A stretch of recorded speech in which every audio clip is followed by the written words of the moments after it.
be starting in 3, 2, 1, go. Okay, so this is Pokemon Yellow, any percent glitchless. I believe this is the first Gen 1 glitchless run that's been in the marathon. So, basically this game is about 2 hours in good situation, but Yellow has a lot of places where the run can just die, so there's not much way around it, so I will be having to take several safety saves in the run, but hopefully we'll get good enough RNG where we can get through most of the difficult portions of the game without too much trouble. The beginning of this is pretty standard, so like if there's anything you want to talk about for the first like 6 minutes of this, you can go for it. I see a lot of purple in chat. This is good. Yeah. We've got to do the rival fight, which is the same as NSC was, if you watch that run. It does matter whether you win or lose, but you can proceed with either. Yeah, so the rival fight in Yellow actually is unique among the series. So if you win the rival fight in Oak's lab, the rival ends up with a Vaporeon, or with a Flareon. And if you lose the rival fight, his EV evolves into Vaporeon, and that changes, I believe, 2 of the fights later on in the game.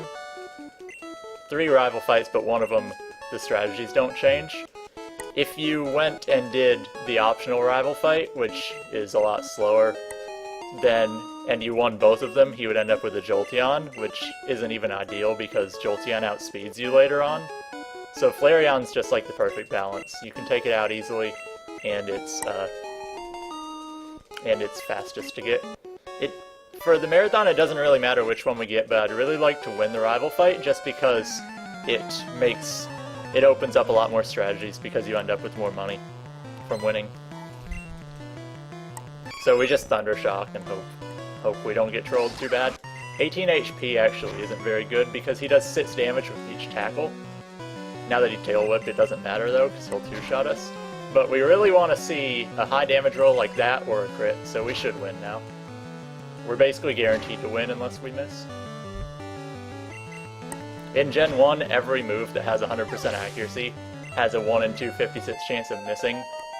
Thankfully, or hopefully you won't get to see it very often in the run because it can cause some trouble in bad spots.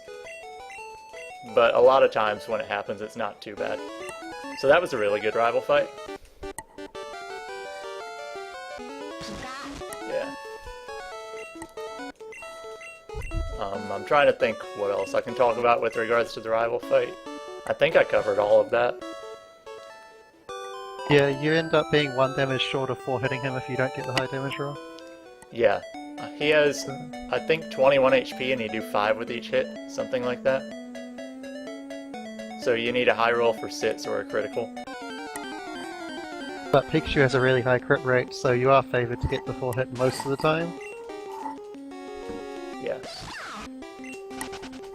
But Eevee can kill you in 3 turns if he wants to. Or he can just Tail Whip every turn.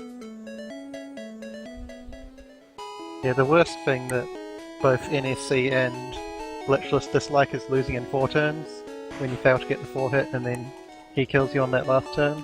Yeah. So you wasted all the time going through those turns and you still didn't get the experience. Losing is actually faster. Oops, I talked to Oak an extra time. Or not Oak, the Mart guy. But losing is faster in the short term because you don't get level 6, you don't get Tail Whip, neither of which are required because we won't be using Pikachu. And the rival talks less at the end of the battle. So you save about 8 seconds immediately by losing, but you end up having to waste an extra turn setting up later, so it evens out. I just like winning the rival fight because you get more money to work around with. Yeah, it's only about $200, but that can make a difference. It's, the difference is, it's $175, but you have to buy an extra Et's accuracy if you lose the rival fight. And an Et's accuracy costs $950, which is a lot of money to have to work around. So you're essentially like 1,100 short. So you have to like make a big difference. Yeah, you have to buy like 1 less super potion, one less Et's item, And for a marathon, you really want to have extras to work with. So I wouldn't want to do a run with only like 7 super potions.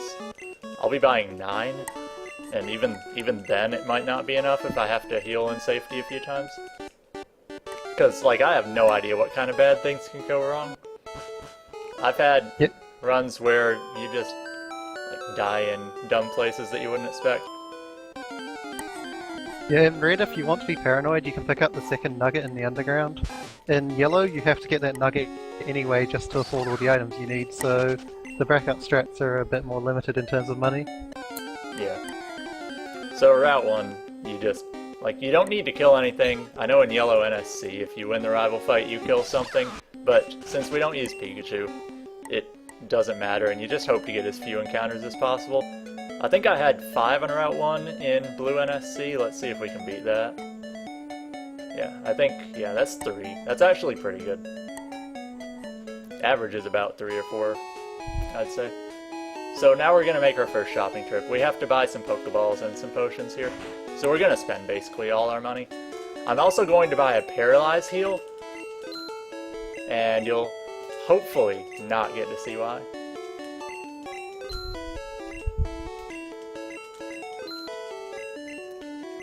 So we're going to catch our starter Pokemon that we're going to use for the run. So one of the main differences between yellow and red, and I'm going to try not to talk too much about the differences because we haven't seen red yet and I don't want to spoil it for later in the marathon. In yellow you start with a Pikachu who really has no way to beat Brock, whereas in red you start with a, like, you can choose Squirtle and just beat Brock really easily. So you absolutely have to catch something and train it up. So the beginning of game takes about 5 or 6 minutes longer to get to Brock, but afterwards it's not as bad. So the Pokemon we'll be trying to catch is a Nidoran male, level 6. And Nidoran male level 6 is 5%, and that's why I asked the chat to change its color to purple, because we're going to try to do like a little Nidoran summoning ritual. Hopefully it works. We were actually pretty close. I'm going to do a trick called Decon that you've probably heard about to try to get a level 6 Nidoran. So, because I missed the cycle there, I'm just going to stand here and wait because the encounter cycle is not close enough to Nidoran where I'd be able to get it if I stopped, or if I searched for an encounter then. This should be pretty close. Yeah, so do you want to talk about how yellow runners went when we hadn't discovered Decon and they still had to get this Nidoran? Oh yeah, so they're just relying on a 5% chance, and there's nothing they can do to improve it. So they would just basically walk in the grass, reset after 9 minutes, you know. Like, absolutely nothing you can do. So I'm really close on this one, I think. Level 5 Pidgey is the slot right before Nidoran. So every time I get level 5 Pidgey, I'm really close. But I'm getting kind of unlucky not getting encounters and having to like wrap the cycle around. And in yellow, the encounter cycle is really long, actually. So if you miss it because you don't get an encounter, then you just have to wait a ridiculous amount of time. Level 6 female is right after Nidoran male in the slots, so I was just a little late that time. This has a chance.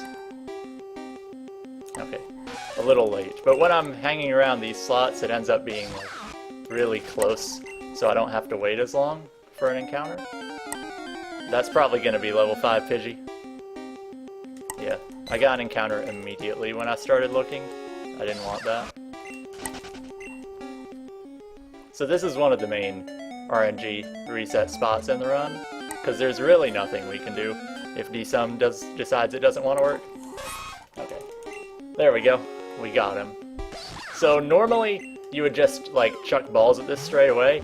I'm gonna chuck one ball, and if I don't catch it, then I'm gonna weaken it.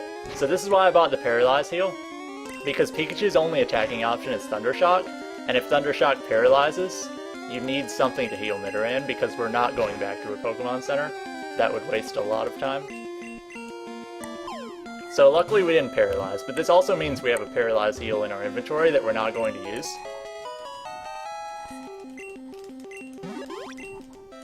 And the inventory is actually really tight in yellow. So we will... Oh god. Should I catch another one? No. We're just gonna roll with it. So I just made probably the biggest mistake you can possibly make.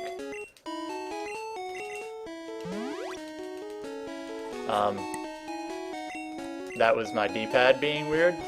So we're gonna take a little detour later in the run, it'll be fine.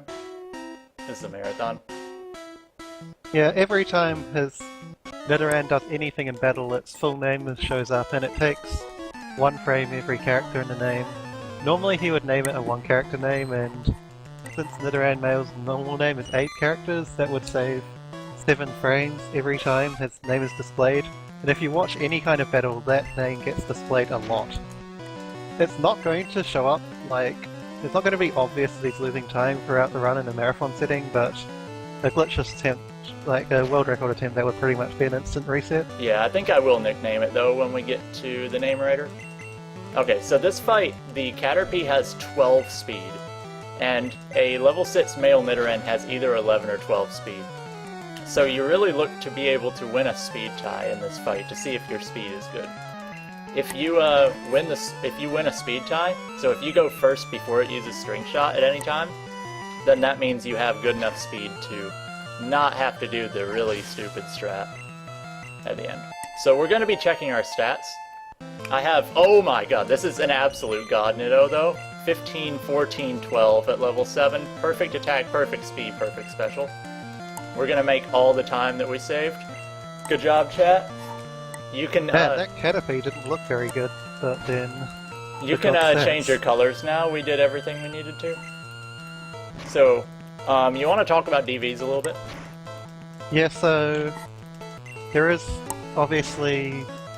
Each Pokemon is unique in Pokemon games, and one of the ways to make them unique is by giving them random stat values that determine how good or bad their stats are compared to other members of the same kind of species.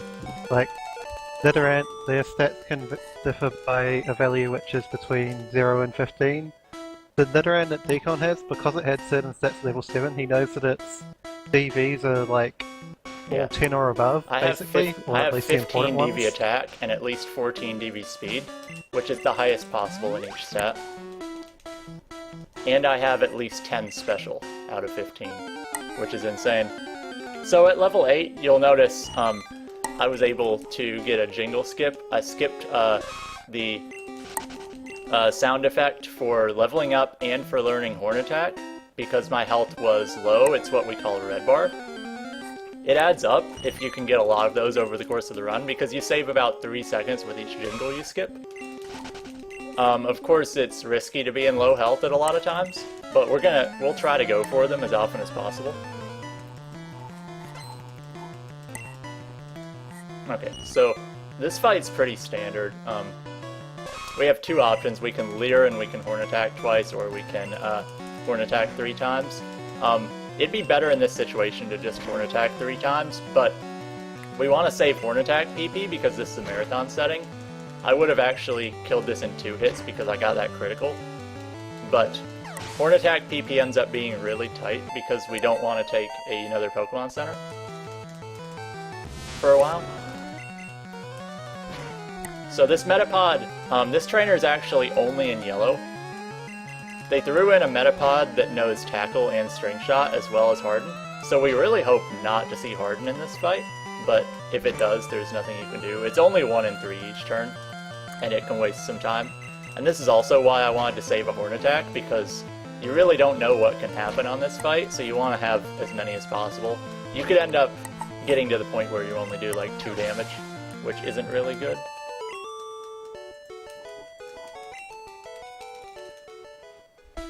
Okay, so we're also going to be looking to catch a Pidgey in the forest. I believe Pidgey is like 24%. So, like, it's not very uncommon. Yeah, this is Yellow Forest. He gets a lot of encounters, so he does have a decent chance of finding a Pidgey, but if he doesn't, then he doesn't go out of his way to look one yet. He gets another flyer later. Yeah, there's a spot later on where it's 55% to catch a flyer, but since we get so many encounters in the forest, usually, there's a pretty good chance we'll get a Pidgey. So if we do get a Pidgey, we'll catch it. Otherwise, we'll just catch something later.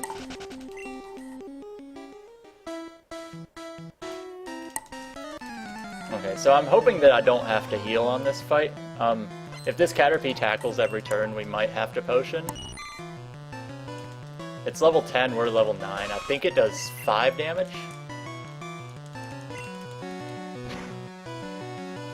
Okay, it does 4. So we will actually survive on 1 HP unless it criticals. This Caterpie can actually be 2-shot. It's really hard though. I've got it like once ever. Oh, wow. Alright, go Pikachu. This is actually really bad. Oh, did it? Yeah. Oh. The trainer. It's okay, he hasn't got that much money, so this is recoverable. Yeah, this is recoverable because we only fought a few trainers in the forest. So, unfortunately I do have to let him kill my Pikachu because I need the experience. So, just to gauge how bad this is, I was going to save before the next fight, just in case I got criticaled by something, and of course I get criticaled by this. So now we have to walk all the way through Route 1 and the forest again, because I haven't saved or centered. On a positive side though, we can do double center skip, which is an interesting strat, but this normally isn't how you do double center skip. Hey, So wait can a we minute. snatch a Pidgey on Route 1? Yeah, I just thought of that. Oh, They're why am I not really common on tackling? Route 1. Yeah, why am I not tackling? I'm doing the alternate strat where you swap in Pikachu so you don't take damage, and then you can throw a ball. So this has never happened before. I have never seen any yellow runner catch a level 5 Pidgey for their flyer, so this is going to be new. The Pidgeys in the forest are levels 4, 6, and 8. So catching a level 5 Pidgey is interesting, because it shows just how badly I screwed up. But there's really nothing I could have done about that critical. I didn't want to heal though, only because the chance of Caterpie criticaling is like, I don't even know, but I assume like 5%. And if I didn't heal, I would have got a jingle skip, which saves 3 seconds. So it was taking a risk, but like, so unlikely to die there. Yeah, Flyer is covered now, so hopefully we don't get an encounter on Route 3 later. He has to walk through some grass on a particular route no matter what, and that's where he would normally get his Flyer if he hadn't been crit there. But like, this time is going to be pretty bad, but on a positive note, we're already at full HP, so like, we still have to do that fight again, but like, our HP shouldn't be a problem, and that allows us more potions, and our money is, like, we're gonna be lower on money, but I'll probably just buy one less super potion, because we're going to have more potions left over. Because I would have had to use 2 after that fight. Or taken the Bug catchers only give like $10 per level of their Pokemon anyway, so you had only gained about 170 money since you shopped, something like that. Yeah, and I lose half of it, and I had, I think, 375 left over. So I'm gonna lose about, like, less than 500, so I can just buy one less super potion for 700, and that'll make my money back. Unfortunately, these encounters are really bad. Like, the game doesn't give you any mercy, like, you just died and lost a bunch of time, and then it's gonna give you, like, 20 more forest encounters. Yellow forests are mean. In red and blue, there's a trick where you can actually take long stretches of walking and not get a single encounter. And in yellow, that just doesn't exist. I think the main reason is they bumped the encounter rate. They also changed that mechanic of the tiles, but they bumped the encounter rate so that you would be able to train your other Pokemon, because they realize that Pikachu can't beat Brock. But like, really, you don't need to train on wild encounters anyway. Yeah, they just tripled the encounter rate in Viridian Forest in yellow. It goes from about something like a 1 in 32 chance to get an encounter to a 1 in 10 chance to get an encounter every time you take a step. So it's over triple. Yeah, the encounter rate is actually 25 in here. It's like 1 in 10 every step. And you take a lot of steps. I think it's like 60 steps. So on average, this is bad math, but on average you'll get like 6 encounters. Alright, so I'm going to potion up my Nidoran, because we pretty much need to be at full HP for the next fight, just in case something bad happens. I'm also going to save. Like, we're going super safe, because I've already got crit once. So normally in a marathon run, if I'm not taking the center in Pewter City, I would be saving before this next fight. Just because if we die, I don't want to have to go all the way back through the forest. Unfortunately, we already died. But I don't want to go through the forest a third time. Like, I'm not that into yellow NSC strats. Even worse than yellow NEC because you actually have to go through the full forest and not just half of it. Yeah. So, there are basically 2 strats for the early game in yellow. There's Pewter Center, and then there's Mount Moon Center. You have to take one of the 2 because you don't have enough PP. I'll actually be skipping both this run, only because I died and got most of my PP back. But if you've used too many horn attacks in the forest, then generally you have to take the Pokemon Center in Pewter City to have enough to get through Route 3. But if you take Mount Moon Center instead, like if you can make it all the way through Forest in Route 3 on your horn attack PP, then you end up using less potions overall in the run. So it's better for a marathon if I can skip Pewter Center, but you need pretty good attack to be able to do that. Here's another time where getting critical would end the run. But you can spare 1 critical in the fight, which is what I did. But, like, if Sandshrew crits or Diglett crits twice, that's really bad. So I'm also going to heal to full here. Notice I only have 2 potions left. That is almost always going to be enough when you're on this strategy. And, like, our potions just have to last us until we can get super potions, which you can buy them in Vermilion first. So that'll be, like, there just aren't that many spots where we'll take a lot of damage from now until then. Alright, so level 12, you missed it because I jingle skipped, but we learned Double Kick, which is the only reason Nidoran is viable, and it's the reason we can't skip that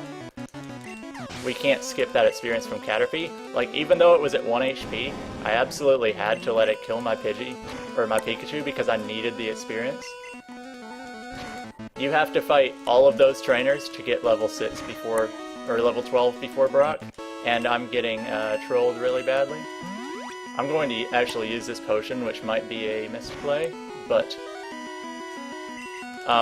so Onix has a move called Bind, and it's faster, and it can spam Bind forever if it wants to. And since it's faster, and Gen 1 Wrap Bind mechanics suck, basically it can make the fight last forever if it wants to. Alright, but we got through. I took a risk on the last turn, double kicking through Bide. So how Bide works is it lasts for either 2 or 3 turns. If I got a 2-turn Bide, then I would have taken the damage back that I did with double kick, which means I would be pretty low on health, and because I've already dropped myself down to only 1 potion, that's a pretty risky thing to do. Because you take I would have taken about 18 damage in that situation, and there's still a chance to take damage on Route 3, and I don't really have a potion to spare. I would like to keep this potion in my inventory the rest of the run, even though I won't be using it because it takes up an inventory spot. So I mentioned about the items being really tight. We do a lot of item management later on so that we have enough room to pick up everything, and so that we don't have any extra room. And you'll see why later on. I believe this is the only gen where you actually do this kind of item management in the runs, like not having too many items. I'm not for sure on that though. Yeah, later on the bag is just too big. I mean, there is limits in Gen 2 and Gen 3 as how many items you can carry, but they're so large that you don't ever run into them. Yeah, so the bag in Gen 1 has a maximum of 20 items and no different compartments. So your key items go towards that 20, and you pick up a lot of key items over the course of the run. So you just don't have a lot of inventory space. One solution would be to go to the PC at some point and deposit the items we don't use. But we don't go to the PC... Well, we only go to the PC once in the run, and by that point, it's so late where... or it's so early where we don't actually have any key items that we can deposit.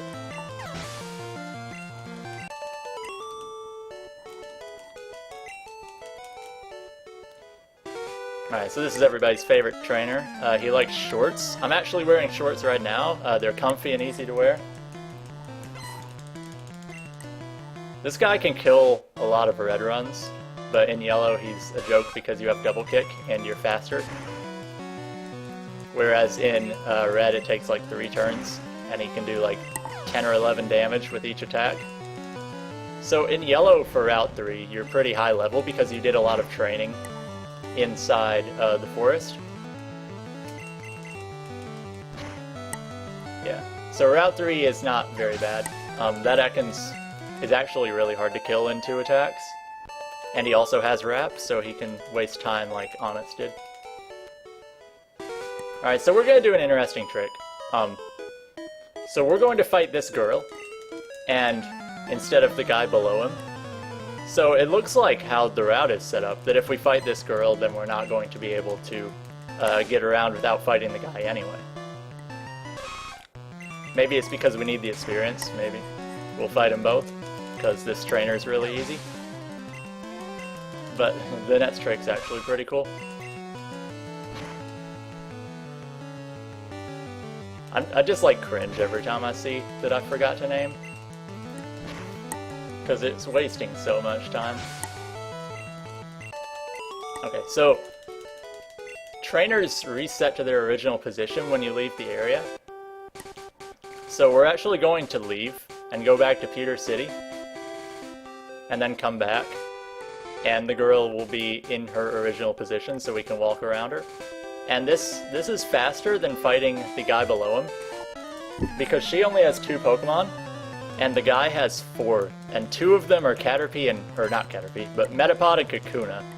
So you can't one-shot those either, and they have Harden.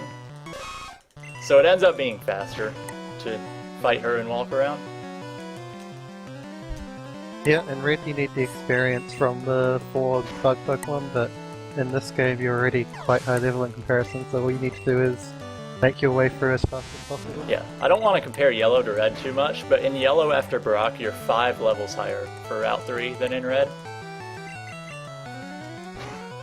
The level gap goes away completely when you get into Mount Moon. Also that damage, wow. I almost 2-shot the Metapod because String Shot. So, the reason I did so much more damage than usual, if you even know what usual is because of a thing called badge boosts. They're kind of hard to explain, but basically every other gym badge gives a boost to your stats. So like Brock's badge gives an attack boost. But, so it's a 12.5% increase to your attack stat. And then they're a little broken though because they can stack. Level 8, okay, we're going for it. This is a new strat, actually. I'll explain badge boosts some more later. This is a new strat that I don't think anybody's actually got to do in a run. It's the level 8 Sandshrew strat. And Sandshrew is going to be our cut and dig slave. And catching a level 8 actually saves time. But anyway, back to badge boosts. So whenever one of your stats changes, the game kind of thinks it has to reapply the badge boost to that stat. But somewhere it messes up and reapplies the badge boost to every stat. So when we get our speed lowered by String Shot, for example, our attack actually increases. And we exploit that in quite a few cases in the run. Or quite a few spots in the run.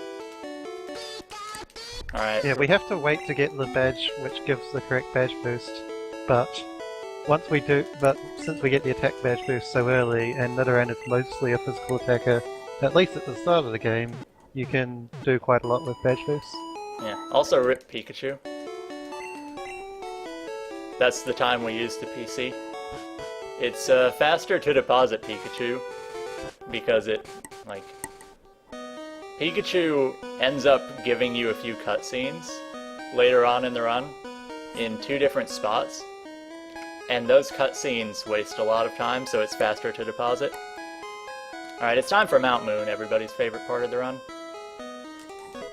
So basically the goal here is to get through Mount Moon with as few encounters as possible, and we would like to find a Geodude. So we do need a little bit of extra experience, and 1 Geodude happens to be just the right amount. And these things never die for me. Keep in mind my Nidoran has perfect attack. And it is not even close to dying. But that little bit of extra experience gets us 3 very useful level ups in very useful spots that will allow us to get an extra level to kill some things.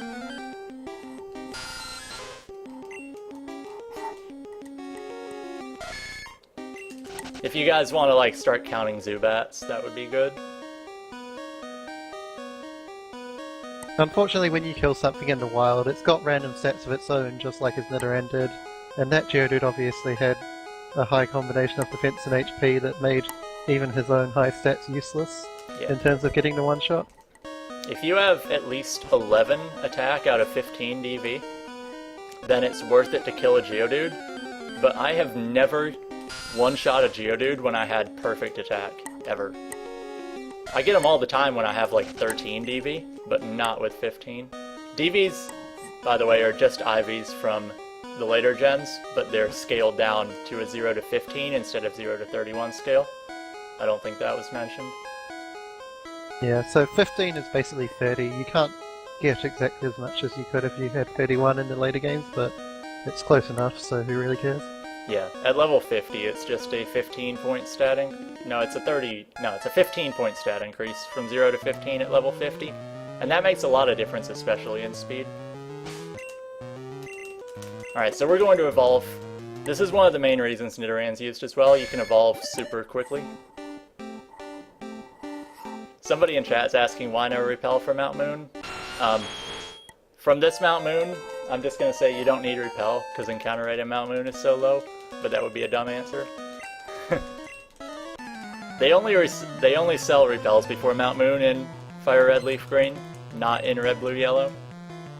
And the average number of encounters in Mount Moon is about 10 or 11, so this Mount Moon has been insane.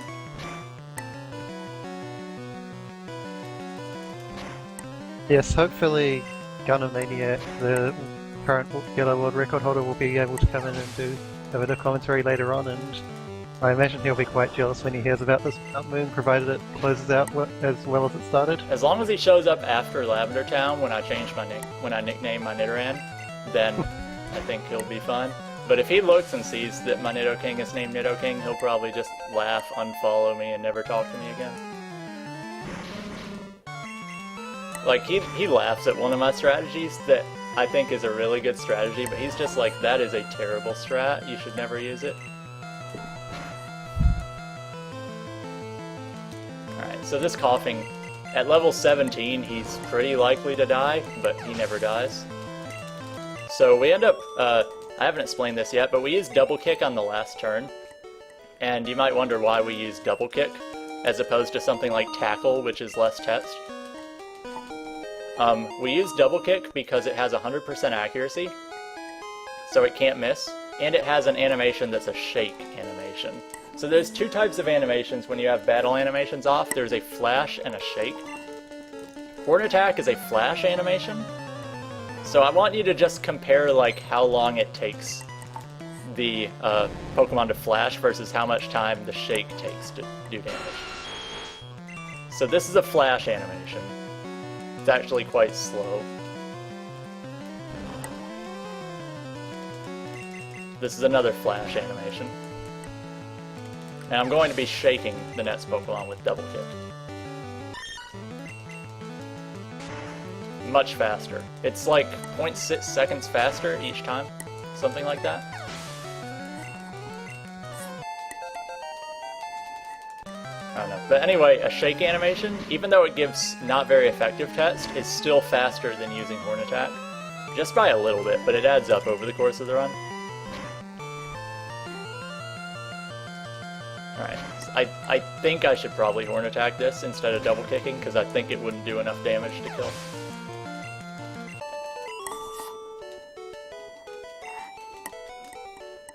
Also, 420 money from that fight.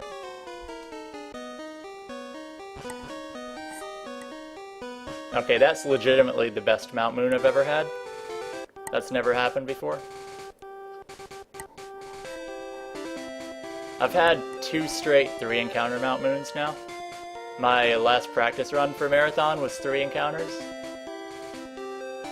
Just the kind of luck that 3 encounter Mount Moon is like, it's gotta be really low odds.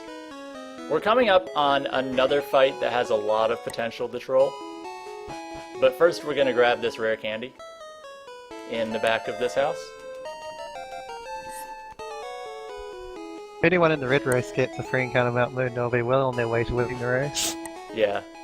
I've had plenty of like 19 encounter Mount Moons in my day. I think my record's 22. But I've also had a lot of 3 and 4s. In theory, you should get a 3 encounter Mount Moon as often as you get like a 19, but I get way more 19s.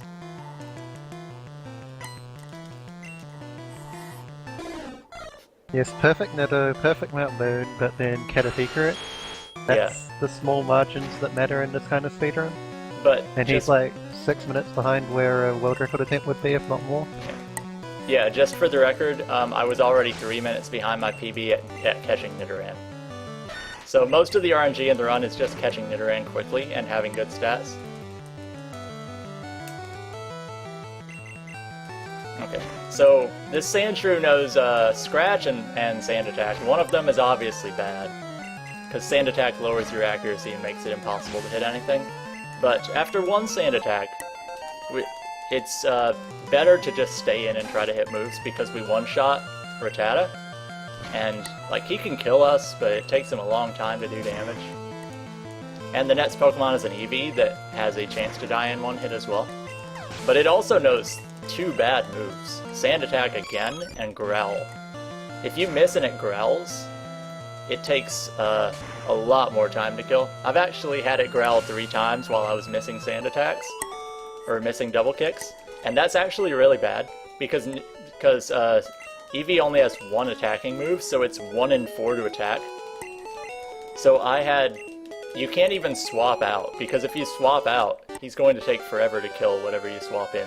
So if you get to Eevee, you should really just pray that you hit a double kick a few times. So all of the trainers in the next few fights are pretty easy, but they're also like a spot where you can gain or lose a good amount of time, because a lot of these Pokemon are not guaranteed to die in one hit. This Caterpie is impossible to one-shot without a critical, but that was a pretty good amount of damage on it. This Weedle is a damage range. When I say damage range, it basically means it's not 100% to kill, but it can kill. So now that we have level 20 and perfect attack, the next trainer can be scary if your attack isn't very good, because she has a Pidgey with Sand Attack. And if you don't one-shot it, has a chance to use Sand Attack, and that can really waste some time if you end up missing.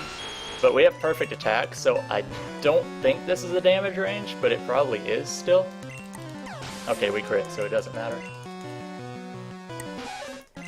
And this Nidoran doesn't die, but if you don't get Sand Attacked, it's pretty easy to kill. It has Growl, but it doesn't even matter.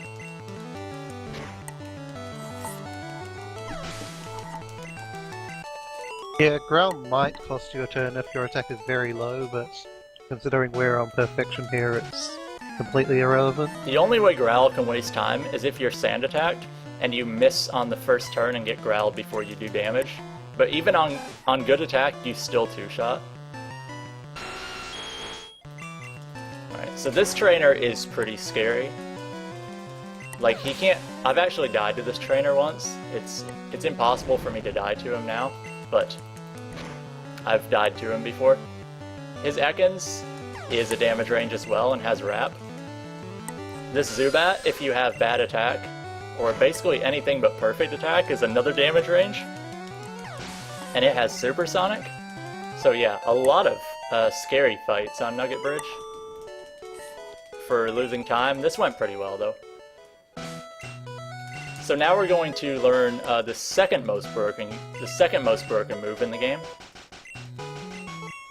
I guess maybe not second most, if you take in like all the variations. But of the moves we use, Thrash is up there for being one of the most broken moves. So how Thrash works, it's the same as in later generations, except it's 3 to 4 turns instead of 2 to 3, and it only uses 1 PP, and it has 20. So that's up to like 60 to 80 attacks, assuming every trainer has enough Pokemon. The only problem is if you fight a trainer that has more than 3 Pokemon.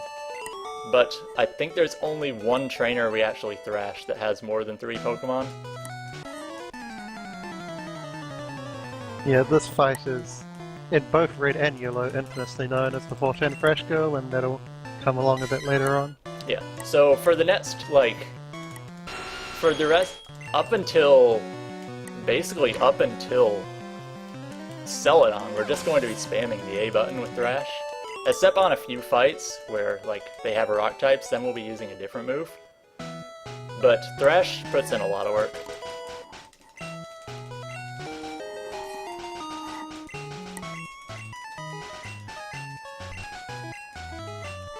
Trying to think of what else I can talk about at this point. This is one of the bigger downtimes in the run because there's not a lot you can really say that's different. So after this trainer, you can get a Charmander for free.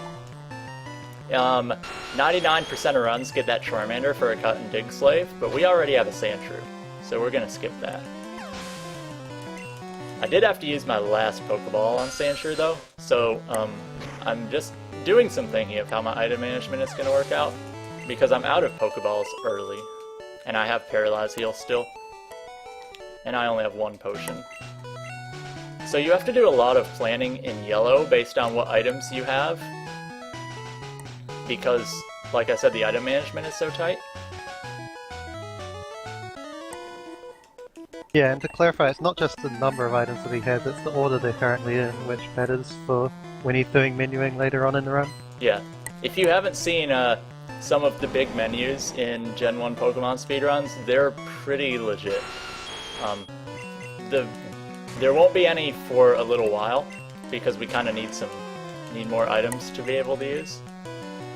But, there are menus where we swap 3 to 4 items around in one big menu, and we do it all at, lightning speed, where if you don't know the run, you won't even be able to follow what's happening. Because we want to arrange our inventory in a certain way, so that we can get to all the items we need as quickly as possible. Because we'll be buying a lot of things later on that'll be on the bottom, and every time we want to use that item, we cut down the scrolling significantly. Because in Gen 1 compared to later gens, your cursor doesn't stay in the same position. So every time you start a new battle, your cursor position resets. So for example, if we're on repels at the bottom of our inventory, and we enter a battle, we have to scroll all the way back down to repels the next time we want to use them.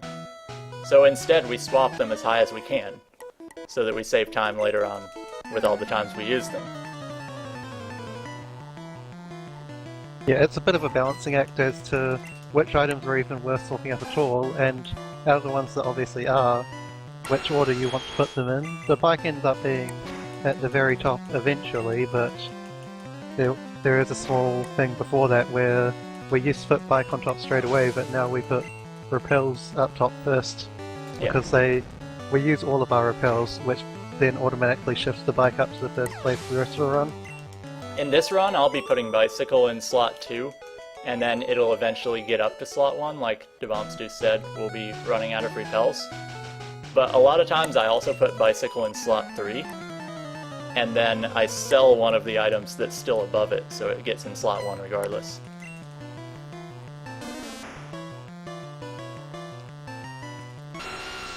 But I have too many items where I can't really do that strat this time. Well, I guess I could. Let me think of how I want to play this. So I have one normal potion left. The odds are pretty low that I'll have to use it again, but I might want to hang on to it just in case. So what I would do if I were trying to go fast is I would get rid of my potion right now. Or not right now, but in the next menu. Because normally I have a Pokeball and a potion as my first 2 items. Right now I have a potion and a Paralyze heal, which works well, so I can do the same menu I normally do, just with different items. But it means I run out of potions, so if a bad situation pops up that I would need a normal potion for, I can't really use that as a backup option. So I'd rather do a slightly slower menu and get rid of the Paralyze heal, because Paralyze heal is really only useful at the beginning of the run.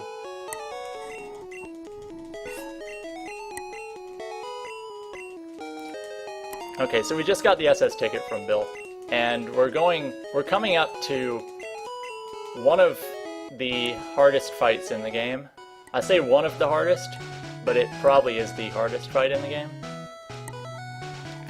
So just for clarification, I have perfect attack, one DV away from perfect speed, and 2 away from the highest possible special I could have. And there's still about a 20% chance I die. Because Misty is the next fight, and her Starmie is pretty ridiculous. So it knows 4 moves. Misty's the first trainer in the run that has what's called good AI, which can also be translated to bad AI. We'll get to that later.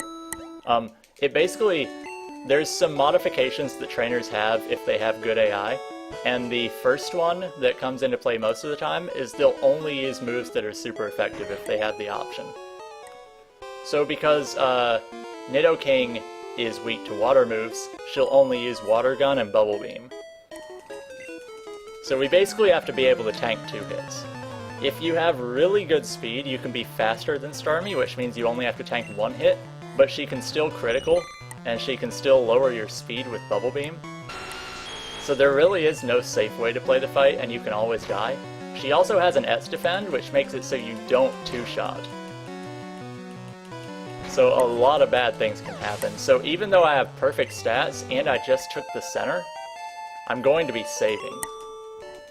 And there's really no way that you can avoid saving for Misty in yellow.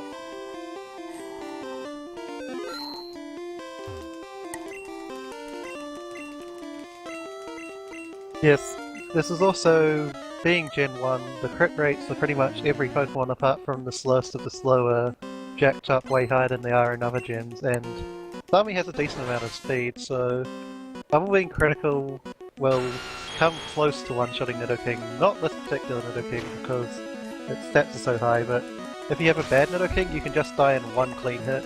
On my special and HP, I should live Bubble Beam crit on about 4 HP. Okay, well we win, regardless. The crit didn't matter. That crit kinda did, but yeah. Wow, I crit twice. Like, that's so unnecessary. Like, you can't even one-shot with a critical hit. Feed is going to freeze for a couple of seconds. I accidentally let it time out again. Okay. Just the video, or the audio too? No, it should just be the video. We'll have a look. Do I need to pause? No, keep going, keep going. Okay. Can they still hear me? Yes, keep going. What's up, They can hear Twitch you chat? So now that we beat Misty, we can go on to Vermilion. So if you've played this game casually, I mean, you know the general order of where to go. But, like, we have to fight Misty last, You can fight Misty before going to Nugget Bridge, and it's actually faster, but it's just, like, impossible. Because you don't have Thrash because you're such a low level, and you, like, you get two-shotted by any sequence of attacks. In the route, we hope for Water Gun, because on most HP and special values, Bubble Beam, 2 shots, but Water Gun, you can sometimes survive 3. But if you go in the fight at level 18, it's just impossible. I tried it one time, it was a bad idea. It would be faster though because it cuts down on movement and it gets you Thrash sooner on Bridge. But nobody's really tested how much time it really saves because nobody's crazy enough to try it. Yeah, and you might think just skip the evolution, right? Because Nidorino isn't ground type, so surely that will let you win. Well, you just don't do enough damage. Sami ends up being something around a 5-hit with one attack. And you don't Like even kill Nidorino. Staryu, so it gets a turn to Water Gun as well. Yeah, it's probably even more than one. It might even be 2 turns. It's pretty ridiculous how hard Misty is early with Nidorino. The only reason Wartortle is able to win if you do the squad route in Red-Blue is that you've got such high defense and they're both locked into only using tackle. And Harden. Oh yeah, well, Harden isn't in Red-Blue, but it would be in Yellow. Oh yeah. Yeah. So, Yellow changed a lot of the gym leaders. They basically gave better movesets to Gym Leader and Rival and Elite Four Pokemon because they realized that in Red and Blue, just giving Pokemon their level up moves was a bad idea. Especially for Pokemon like Stone Evolutions that don't learn moves. A good example, I think Blaine's Arcanine knows Bite, Leer, Ember, and something else bad, and it's level 50 or something. So they fixed that by giving them better moves, but most of the trainers are still the same. There are a few trainers that got added and changed in Yellow. I actually found this yesterday. There's a trainer on Route 9, which is east of Cerulean, that's based on the anime. And it's the guy with a Sandshrew that won 100 straight battles or something. And his Sandshrew actually knows Fissure, which is pretty cool. The one-hit KO move. Yeah, but for the most part, it's unfortunately not really going to have any effect because Sandshrew is a slow Pokemon, and in Gen 1 you need to be faster than your opponent to be able to successfully use OHKO moves.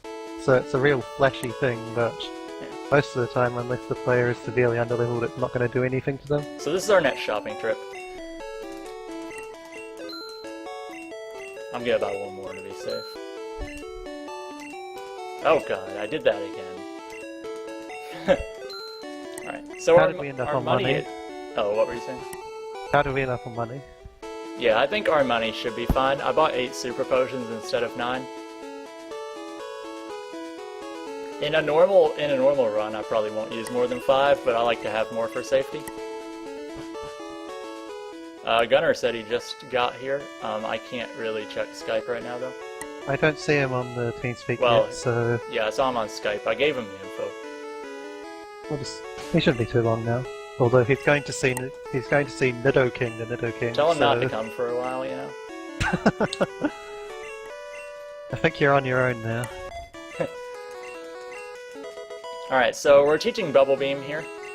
Another good thing about Nidoking for a speedrun is it learns a wide variety of moves. So it can learn Bubble Beam. Later on we teach it Thunderbolt and Ice Beam.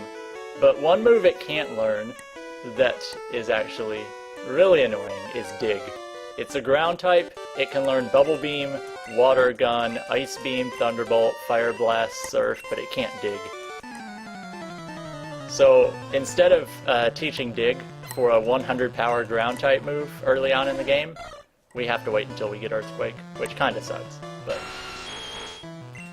Yeah, if we got Dig, it would solve a few problems, namely you could do it on 14 Thrash, it would be slower, but you could one-shot Surge's Raichu, and you could one-shot the Oddish later on, which is almost always a damage range. There are a few things you could use it on in early game where it would help. The main Mainly thing for it would consistency, but the main thing it would be useful for is Pokemon Tower. oh yeah, of course. I It'd be totally forgot slower. about that. It'd be slower, but that would be the best use for it. So this fight's really easy. Like, no way to die to this fight. Rattata has Quick Attack. Everything dies in one hit. You won't take more than like 10 damage.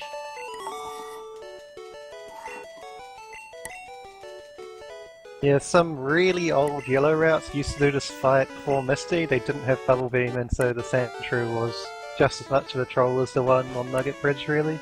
Oh yeah, if But you now- forget to teach Bubble Beam, you're in trouble, because Sandshrew doesn't die to any other move in one hit. Thrash comes Still got Sand really Attack close. and all that kind of thing. Yeah. I think Thrash would actually kill on Perfect Attack, like it would be a range. But I've never bothered to test it. I think it actually does kill. But Eevee doesn't die and it has Sand Attack as well. I think it's surprising that the Eevee would live when the Sandshrew doesn't, but Eevee does have quite high defensive stats. Yeah, I think like Sandshrew does. I think neither of them die.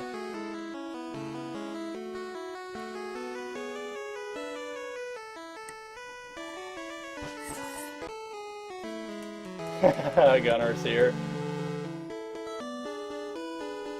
Gunner noticed my nickname fail. My D-pad isn't the best, so I was holding right, but my thumb's too fat for this D-pad, so I pressed up instead, and up defaulted to the select button to change from uppercase to lowercase, and it didn't actually put in a character. Yeah. And he's been told about your Mount Moon as well. Oh yeah. 3 encounter Mount Moon, second time in a row. I think Gunner was on a Skype call with me the other day when I was practicing, and I got a 3 encounter Mount Moon. Or maybe that wasn't that Mount Moon, but that was like the same day.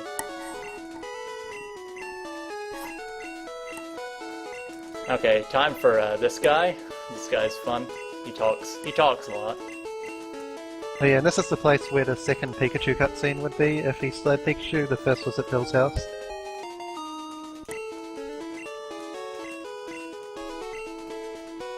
Yeah. Okay, so this is the first big menu in the game. I'm gonna be quiet so I don't screw this up, but you can talk about it, I guess. Yeah, well, he's doing some stuff where he teaches Dig to his Dig slave, since Nidoking can't learn Dig, but we still need to dig out of some places later on in the game. And he's also moving his repels up to the top so that he can use them as he goes through Rock Tunnel a bit later on. That's the main thing that he's doing here.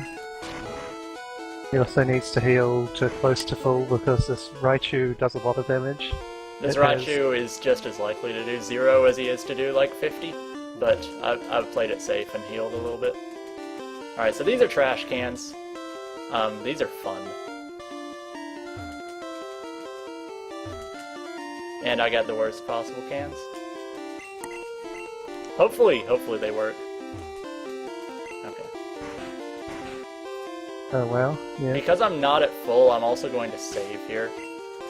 Just because if I die at this point, my money is absolutely screwed, and I have to come all the way back to Vermilion. Yeah, this thing has Mega Kick and Mega Punch, and both of them hurt.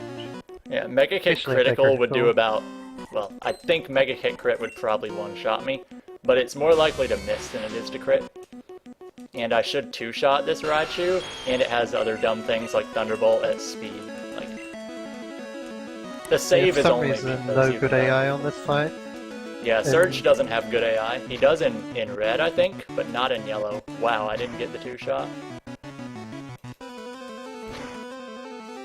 But we got a Thunderbolt and Yeah. Mega Punch.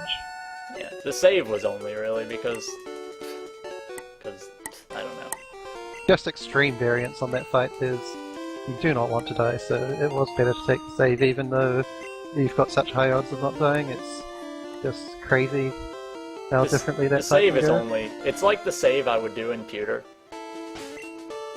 It just wastes so much time if you die. Alright, so here we're gonna do another new thing. We need a Pokemon for Surf as well. Nidoking learns Surf, but it's not worth it to teach it, so we're gonna grab this Squirtle instead. You have to wait until after you beat Surge to get it. You can also get Lapras for Surf in Silphco. Squirtle works just fine. It's just an option of which one is faster. Usually Lapras is faster to get because it only knows 2 moves. And generally you teach it Surf and Strength. But we have a Sandshrew, and Sandshrew can learn Strength as well. So we're going to teach Strength to Sandshrew and only Surf to Squirtle. And I'll probably screw something up because I've never done that before. Alright, so this is the second swap. Alright, I have Squirtle, so it's 2. So when you use the last item, the last of an item, your cursor jumps back to the top of your inventory. So we can actually get right back up to our bicycle at the top of our inventory by teaching Thunderbolt, because we would have to teach Thunderbolt anyway. So just like small optimizations like that.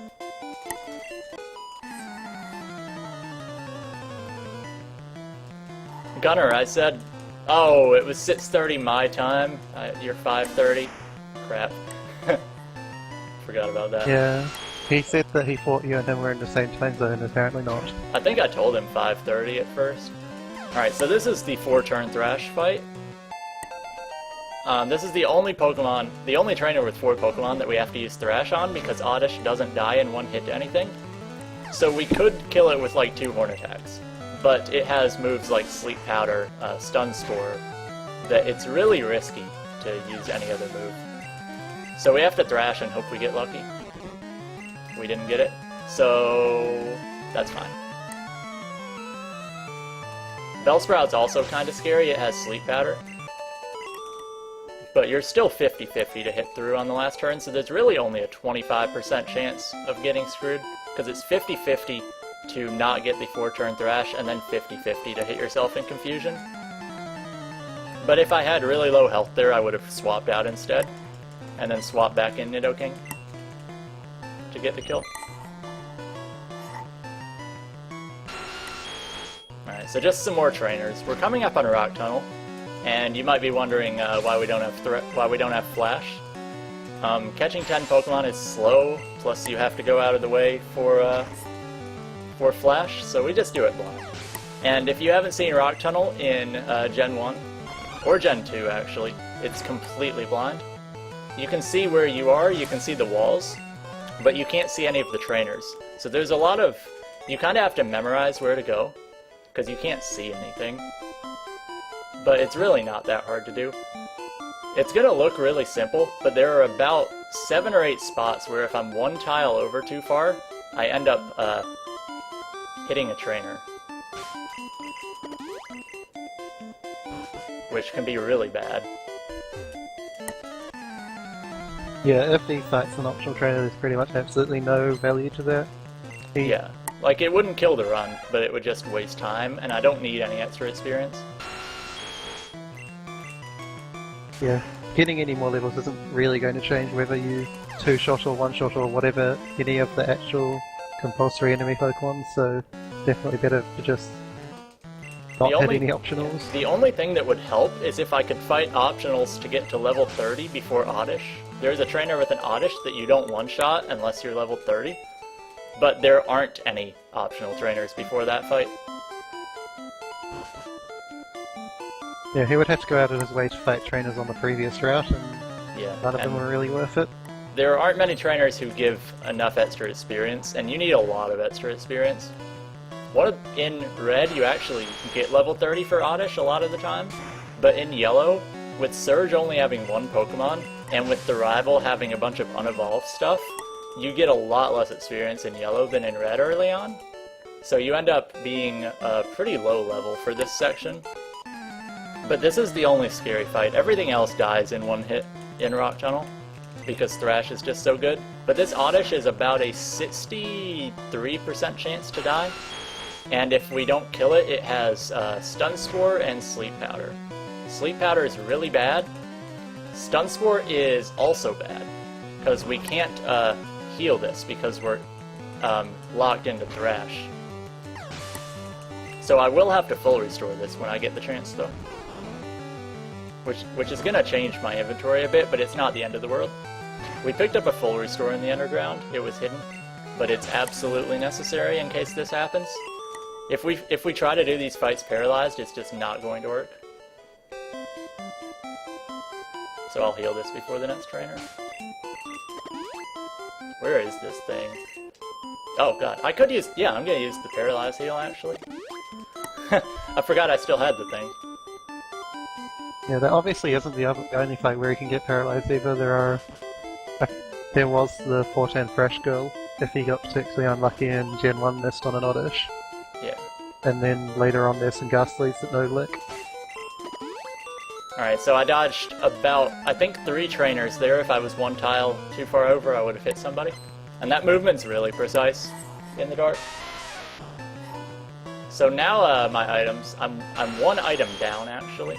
So I will have to pick up something extra. No, wait, I'm 2 down. What am I gonna pick up? Oh god. Like, I have to route item management on the fly now because I don't have any of the items I normally have. I used my paralyze heal, I used my last potion, and I don't have any Pokeballs because I used the last one on Sandshrew.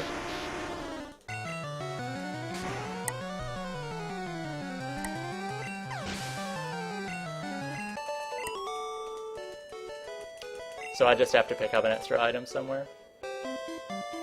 This is another room where there are some trainers. If you're in the wrong spot, you can hit them. There were 2 of them in that area. And one of them has 4 Pokemon, so if you hit her, then you have to get a 4-turn Thrash, and you can actually die. Alright, I'm gonna double kick. I don't have double kick anymore. This should die, right? Okay. Just in case I Gen 1 this, I don't want to die. New strats. Because I Gen 1 missed here and it was bad memories. Fresh water. Yeah, I could buy an extra fresh water. Yeah, probably Awakening. Okay, so I'm gonna grab this Mass Ether. Basically that's to fill an item slot. But I need 1 more item.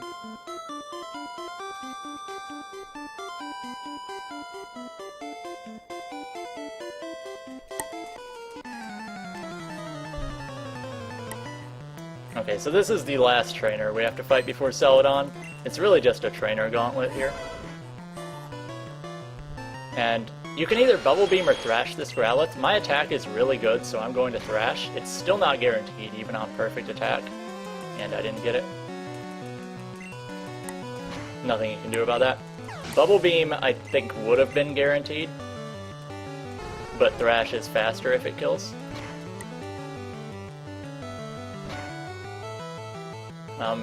Should I save in Tower just in case I miss? You mean before the Ghastlies? Yeah, or is that... Yeah. Or is that playing it too safe? Well, what do you do if you die? I guess your real problem is that your party is so big right now, and Ghastlies are very slow at killing stuff, so... Yeah, you probably want to save for that 4, first fight. 5, 6, 7, 8, 9, 10, 11, 12... I missed it! I haven't missed that in a while. Okay, we gotta grab some hidden items here. And you have to count tiles, because there's really no visual cues. So you have to count tiles. That was pretty good, though. Yeah. I never missed the Elixir in practice. Normally I miss the Nugget, but that was pretty good. Alright, so this is one of the most execution-heavy parts of the game. Coming up the next, 3 minutes, we have to go shopping. And this is a big shopping trip. We're going to buy, basically, in the ideal case, these are the last items we'll buy in the entire run.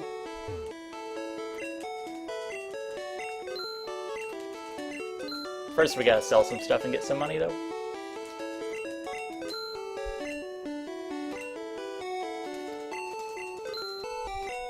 Just gotta stock up on he has a that really good Nidoran. He still has his first full restore, so there's a very good chance that this will just be the last shot.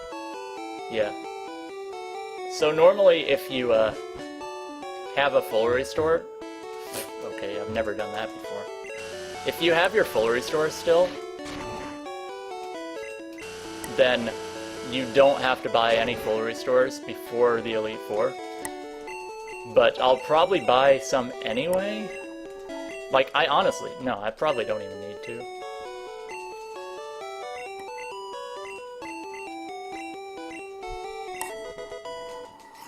Alright, so we get Rock Slide and Ice Beam, which are some more great TMs that Nidoking can learn.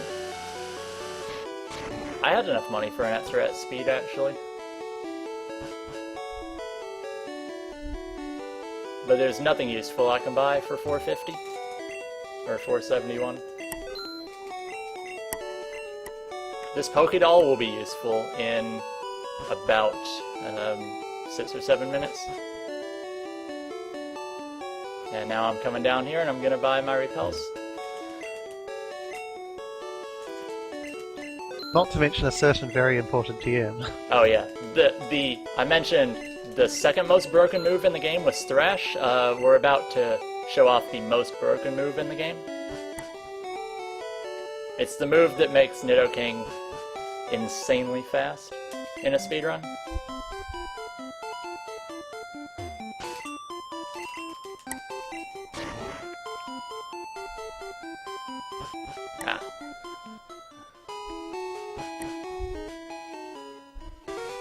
And can't forget this thing.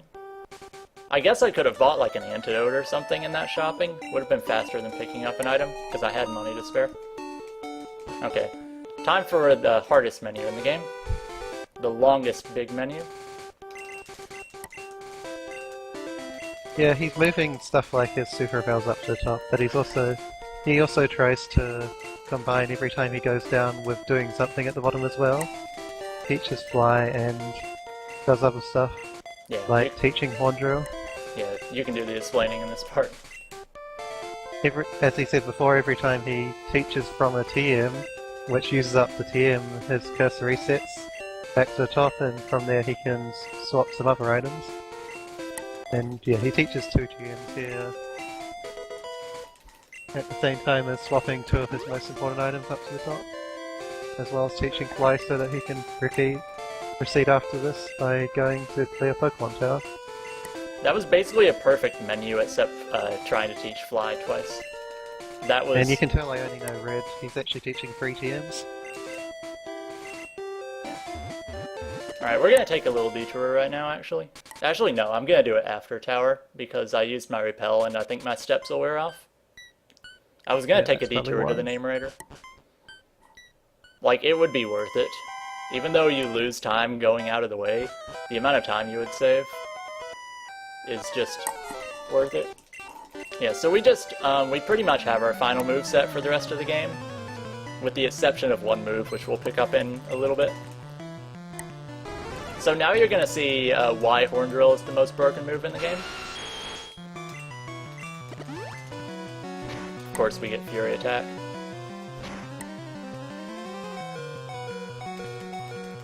Yep. So, Horn Drill has 30% accuracy, but after you use 1x accuracy, it skips an accuracy check. So it doesn't even check to see what the move's accuracy is, it just hits the move. If the other Pokemon's using Fly or Dig, it still hits. It basically turns the move into Swift. So when you have a Horn Drill that doesn't miss no matter what, it's extremely broken. However, you have to be faster than the opposing Pokemon to be able to use it. Luckily, we're pretty fast as a Nidoking. In later gens, it was changed to be a higher level, but it's the same effect.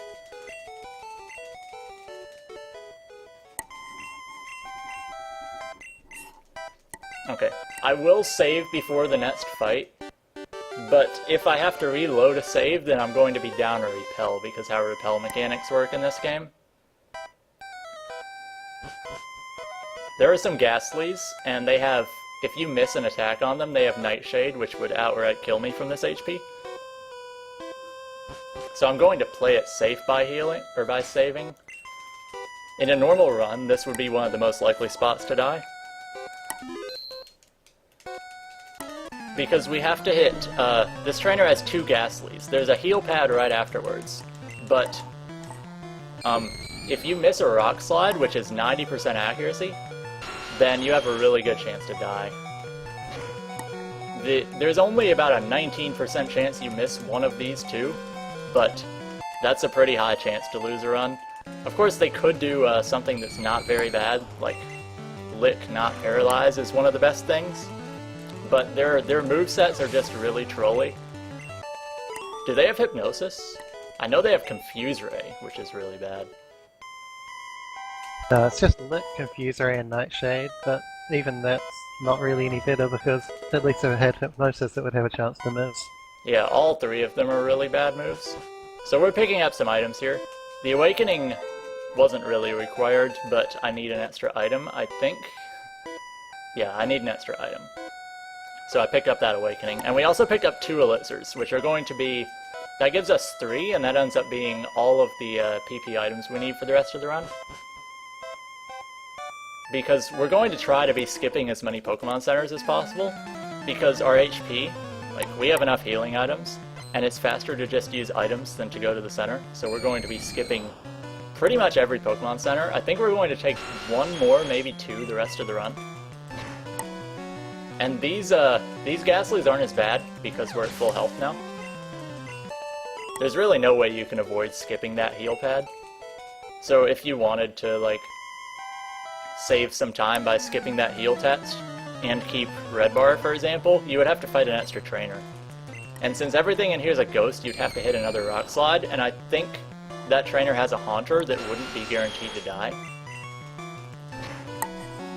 Yeah, with your yellow level, you're never going to be 33 for that Haunter, and it takes 33 and good attack to make it a decent range, I think. Yeah. So in yellow, it pretty much isn't an option whatsoever. I just want to give a shout out to Smutty in chat. What's up, Smutty? This chat has turned into basically Poverty Gunner chat, except it's bigger than Gunner's chat. Alright, so we're going to swap some more items here. We swapped up an X Special there, just to get it higher in our inventory, and we used a Pokédoll. So this is the only real sequence break in the run, is using a Pokédoll to skip that ghost, where normally you would have to go to Celadon and go to the game corner. But that takes about 6 or 7 minutes, probably less in yellow, I'd say like 5, where you can just buy a Pokédoll and skip it instead. It's not a glitch. It's doing the intended usage of the item is fleeing from a battle, but it counts it as a win, interestingly. So we get out of that battle, and then we can basically skip an entire section that takes about 5 minutes. It's interesting to note that doing the Rocket Hideout is required in Japanese categories because their community considers the Pokédoll to be a glitch, whereas the English Pokemon speedrunning community does not. I don't know why that happened, but yeah. Yeah, so Rocket Hideout and a speedrun would basically be 5 minutes of some pretty simple battles. They do take a little bit of strategy, but you have Horn Drill for them, so it's not really that bad. And There's also a Horn going on Drill. extremely slow warp tiles. There's also a Horn Drill TM in Rocket Hideout as well. Yeah. So you could get it there instead of buying it and have extra money for like the X accuracies to do that. Yeah, in yellow you might need to simply because of your money being pretty tight already, to be honest. Is this the name raider? That's not the name raider. Is this the name raider? There we go.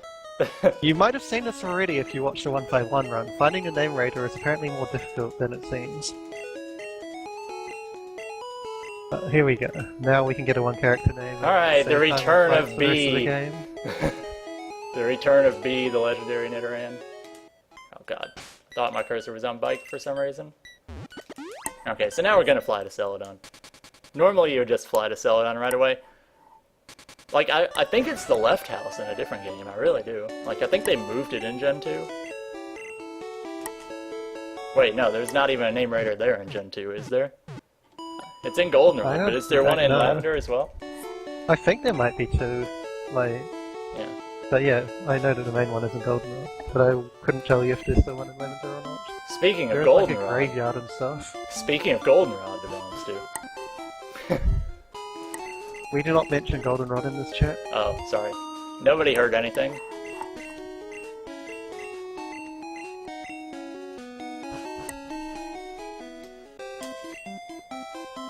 Alright, so now we're gonna head to Silphco and like basically get rid of Team Rocket for good. So we do all the Rocket stuff like right in a row. The order of when you do things really doesn't matter. The only reason we do Sylph right now is because it gets us levels for later on. So the fastest way to do Sylph is to go to the 5th floor, but we have to make a little detour because there's something on the 10th floor that we really would like to have. Unfortunately, we have to fight a trainer to get it, but it is definitely worth it.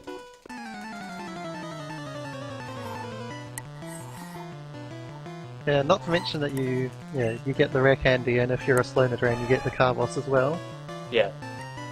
I don't need the Carbos because my speed is really good. But some runs you would pick it up. There's a Carbos and a rare candy here, like Devomster said. Carbos gives you speed. It's worth noting because my speed is actually really good, that if you had bad speed, Carbos wouldn't even help either. So the Carbos are more for like the middle DV speed, where using enough Carbos could get you enough speed, but if you have bad enough speed, the Carbos, like you would just need too many of them, and there aren't enough to pick up. I guess you could detour to Celadon at the end of the run and just buy some stuff, but that would not be worth it.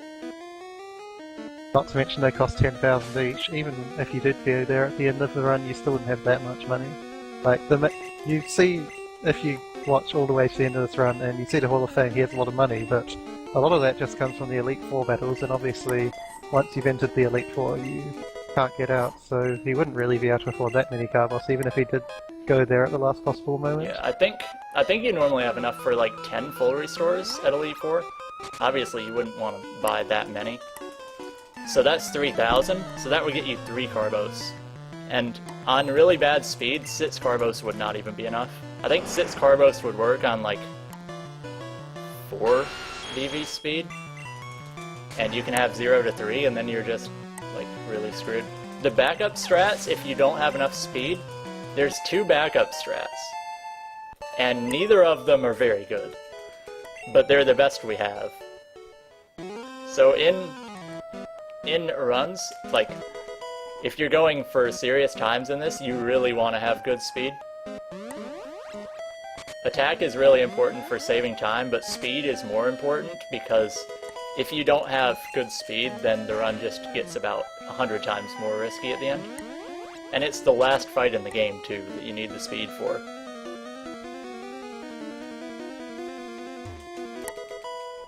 Yeah, and this is another thing which has changed, not all that recently anymore, but maybe about a year or 2 ago. Before this strat change was found, every run did the more RNG-based variant. Now, with good stats, we're able to get past the fight pretty much every time. Yeah. So the champion leads the same Pokemon that this rival fight does, but it knows Earthquake in that fight. In this fight, it doesn't know Earthquake. It knows, Slash, which hurts. But it doesn't one-shot you, so that's good. Unfortunately, I can't live 2 of them, so I have to just go ahead and kill it now. We have to set up an at speed on this fight also. So we need something that won't kill us that we can put an at speed on. And the safest thing that we can do is to at speed on this Magneton. And it's pretty safe, but there's a chance I could get screwed here. And there's that chance. Oh god. Okay, this is what my super potions are for. Oh my god, that was cutting it too close. Should I full restore? I'm gonna full restore. Oh. Yeah. Sonic Boom fixed 20 damage move, in case anyone in the chat didn't know that. So, there's about a 1 in 6 chance that you get hit by Supersonic in that fight, and if it happens, there's really nothing you can do about it.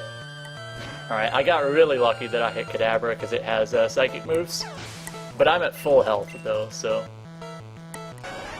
that's not that bad. And Horn Drill's faster to use than Earthquake, even though Earthquake would kill these as well. Earthquake kills everything in the fight, but you have to be faster than Kadabra, so you do have to set up an at speed, or else you take a ridiculous amount of damage from Psybeam. I think it's Psybeam. Yeah, the Abracadabra Alakazam line are all notoriously fast and they hit you for super effective psychic moves with their really high special.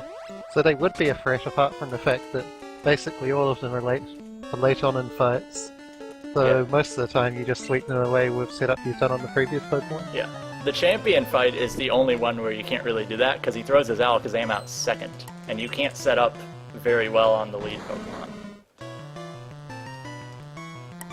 So I am at full health, so that's going to be really nice for later on, because I'm not going to have to do much healing, but I am down a full restore, so I'll have to pick one up later. And I might have to buy some before Elite Four. But I actually haven't used a Super Potion yet, so I might be able to get by with only Super Potions. It'll just be slower healing because I have to use multiple items.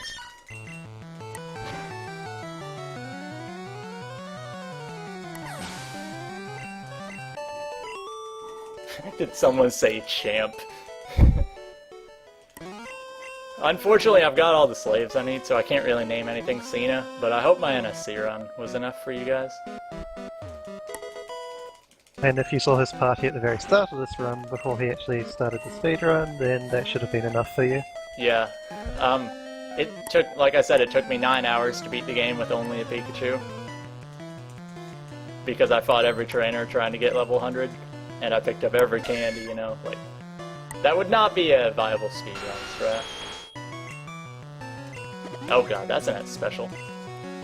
It's fine. Are we in trouble on X Nah. special count at all? Nah, we're fine. No. I have perfect attack. We'll do the backup strat.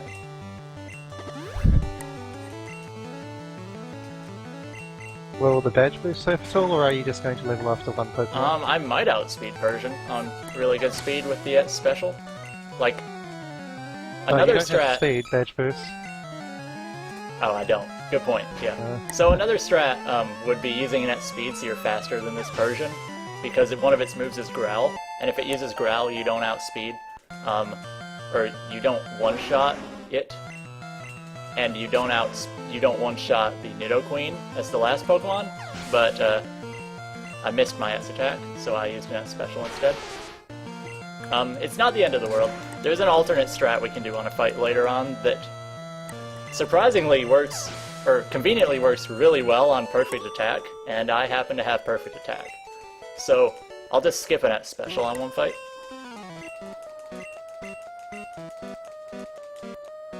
Alright, so you get the Master Ball here. I don't really need it, because we're not going to be catching any more Pokemon. I think Nidoking's good enough.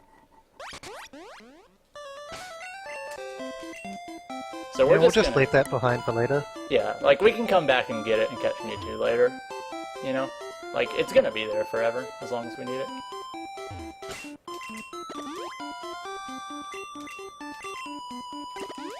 So now we're just gonna heal our PP up, and wake up this Snorlax. Like, there's no reason, even though we're out of PP, there's no reason to take the Pokemon Center, because we picked up PP items, and we're also at full HP, so we just pick up Elixirs and Ethers and stuff, and use those instead, and use Super Potions if our health is low. So we could have used our Master Ball on this Snorlax, but I'm just gonna run away instead. Like, you've already seen a Catch 'em All run, like, I don't think I have to catch 'em all, I'll just catch a few, you know? Alright, here's a rare candy.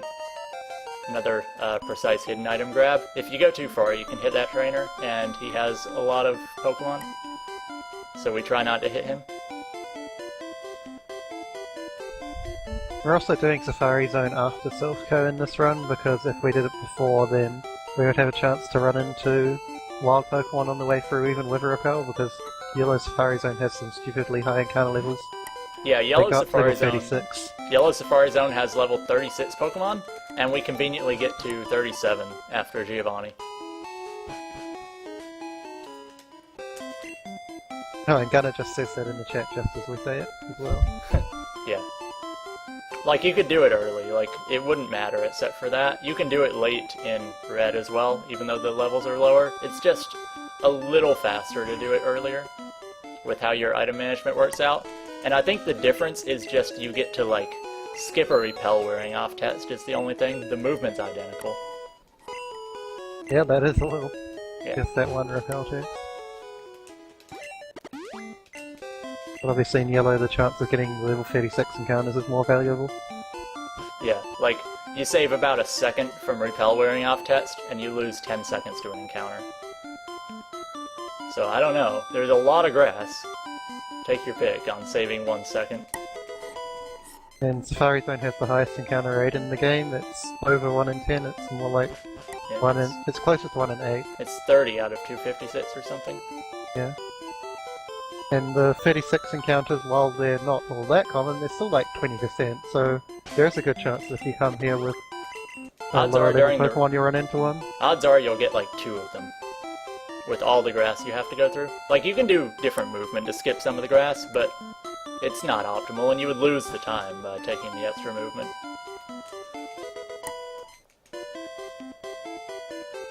Alright, so two important items in here. We get the gold teeth and we get Surf.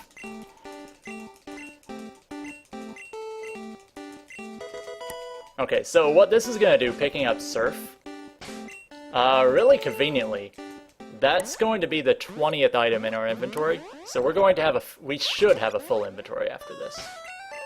And you'll see what that's going to do in a second. So now we're going to fight a bunch of gym leaders. We've done pretty much everything but fighting gym leaders now. What am I doing? Yeah, but anyway, we've done pretty much everything but the gym leaders. We did Sylph, we did Safari Zone. So now we're gonna fight Erica.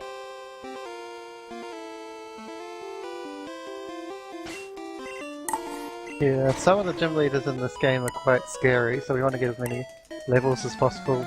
Yeah, we before do start fighting them. most of them as late as possible, only because they're levels. This is the earliest we can possibly do Erica. If we do her any earlier, then we don't one-shot her Pokemon with Ice Beam. In red, I think you wait until later, but in yellow, we just use an X special. Yeah. In red, you wait until later so that you can do without the X special. Yeah. Like, it wouldn't matter, it's just, we kind of need the levels from Erica for other things as well. There's a lot of routing involved in figuring out which gym leaders you should do in which order, because the game's pretty open at this point. We can do Erica, we could do Sabrina next, we could do Koga, but we choose Erica, and then Koga, and then Sabrina. About the only limitation that he has to deal with is that Koga locks Blaine, because Blaine you need Surf to get to, and you can't use Surf without getting Koga's badge first. Yeah. But like, I could do Koga and then Blaine before I do any of the others.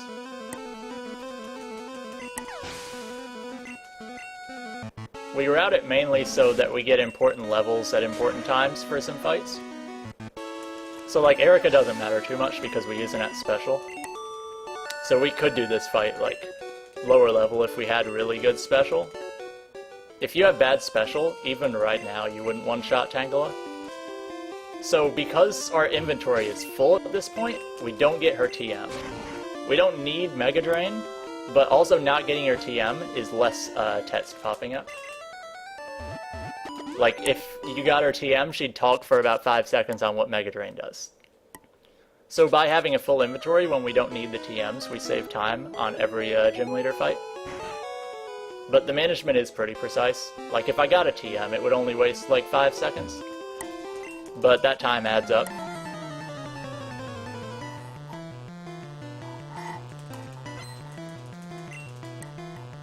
So we're gonna do Koga next. And you won't see a single poison Pokemon in this gym until you actually fight Koga. There are some poison-type Pokemon in this gym, but they're just not required trainers. There's a lot of jugglers with psychic types. But there's like tamers with Arbok, there's another trainer who has some Coughings. I think there's 3 jugglers with psychic types and it's a poison gym. Like, this is almost as bad as Pearl. They just end up being the trainers that happen to be in your way. the ones that don't have poison types. Yeah, it's nowhere close to Pearl, though. Like, if anyone saw the Pearl run, I don't know how much you'll get to see in the Glitch run after this, but in Glitchless, like, all the gym leaders, just because they didn't have enough Pokemon of certain types, they have things of other random types. The worst example of this is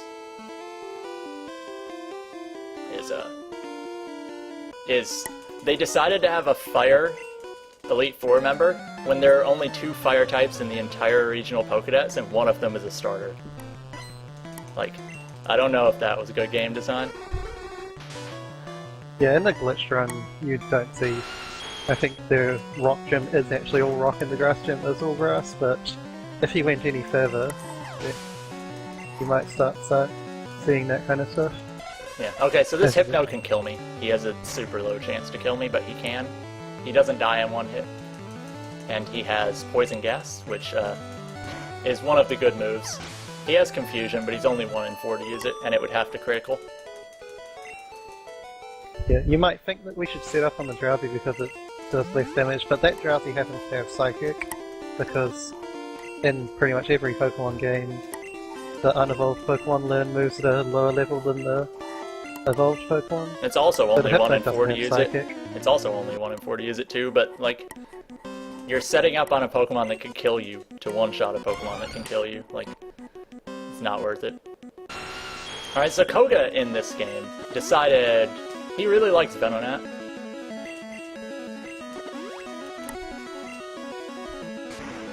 Alright, so as long as I don't get a special fall on this Psychic, I'm fine.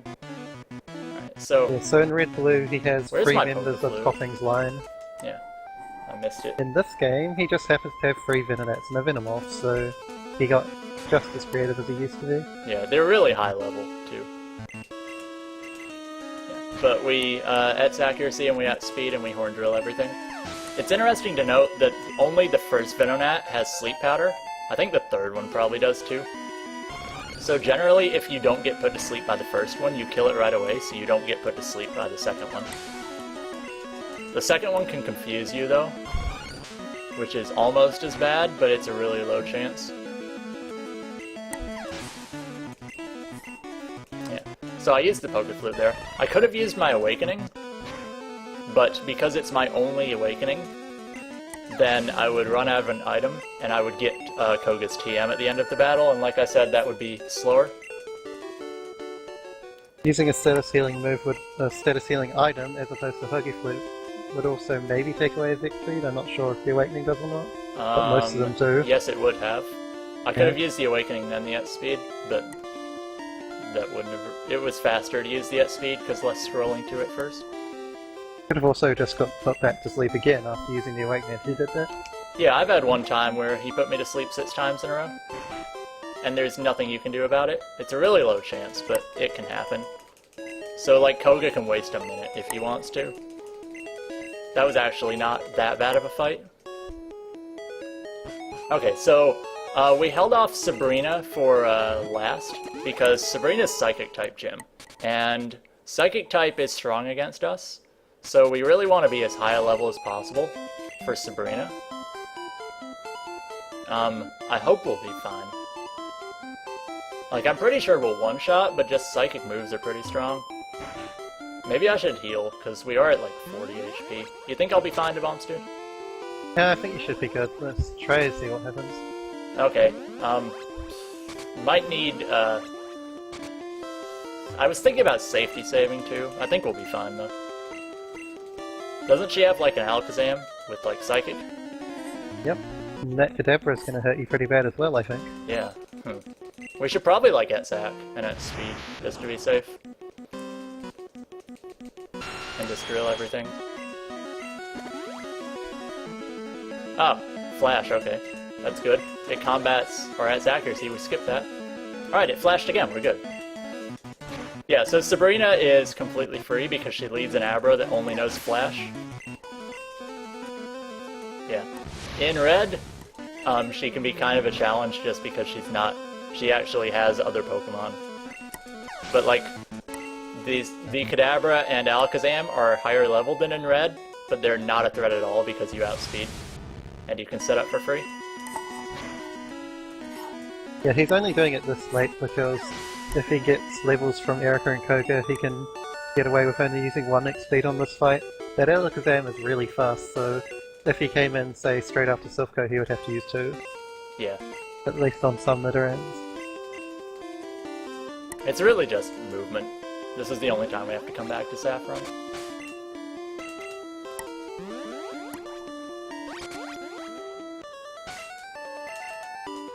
Alright, so now we gotta go do Blaine. Instead of going through Seafoam Islands and going from Fuchsia, you can just go from Pallet Down and it's a lot faster. Because we're out of Horn Drill PP, sorry, and this is just a convenient spot, we're gonna heal with our mom because she's faster than taking a Pokemon Center. And we're also going to teach Surf and Strength here. I haven't done this before. I've, Oh yeah, of course. What? Koga gives a speed badge boost, which is the main reason that you're actually able to get away with only 1 speed. Completely forgot that. Oh yeah. Alright, we're gonna use all our candies, and because we're using the last of an item, our cursor's gonna conveniently jump up to Bicycle. So now we can go here and surf. Yeah, like he was saying with the at speed, Koga gives the speed badge boost, and so basically every time you use an ETS item, it recalculates your stats and applies the badge boost after. So by using an ETS speed, we get the 1 stage boost plus an extra 12.5%. And that stacks. So if we keep using more ETS speeds, we'll get the 12.5% on each one. And we also get a 12.5% right off the bat without having used anything, just from having the badge. But the fact that it recalculates so often is what makes them actually exploitable. Alright, so this is Mansion. Another thing with yellow levels being higher is that there is an encounter in Mansion that we can't actually repel, like in Safari. So it's only 5% and the encounter rate in here is really low, so we're gonna hope we don't get it. It's pretty rare, but you can get a lot of them if you're unlucky. I haven't seen one in so long, so we're gonna hope it doesn't show up. Yeah, unfortunately in yellow version, if you get a certain encounter and then take a few steps, there's a good chance that you can just get the same encounter over and over. Yeah. Because of how the encounter cycles work in this particular game. Well, I guess we get to show it off. Level 46. It's a 5% slot. Oh well. I'm gonna wait, just so I don't get it. Hopefully we just don't get enough one. Yeah, I've got 3 before.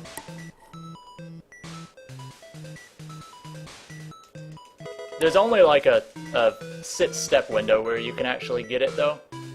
So it's not like every step you have a chance to get the encounter.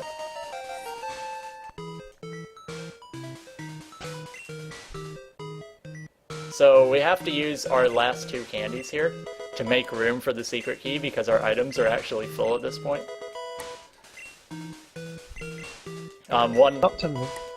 Sorry, go. One mistake you can make is actually forgetting to pick up the secret key and digging out in the same menu and then realizing you can't get in Blaine's gym. Yeah, and not to mention that Blaine is actually a quite difficult fight in yellow, and so we really do just want levels at this point. Yeah, Blaine's one of the tougher fights in the game.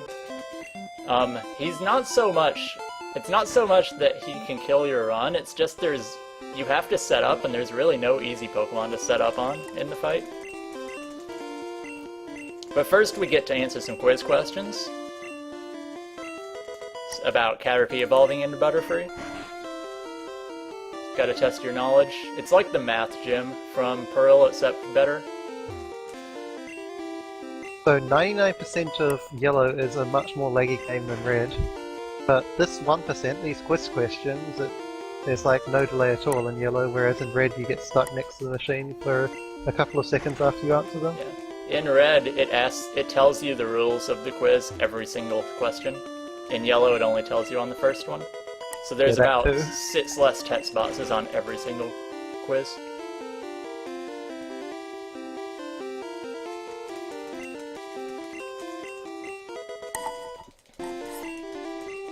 Alright, I'm gonna need your help for this last question, chat. Does TM28 contain Tombstoner? I think it's no. Yeah, okay. Just making sure. Yeah, you can't really do that with chat delay. Yeah. And just in case anyone doesn't realise, he's able to press B to say no, so the answers aren't all yes. What if they were That one all does yes? get asked occasionally. Okay, I'm gonna set up on Rapidash this time. You can set up on Ninetales, it has Confused Ray. You can set up on Rapidash, it has Growl.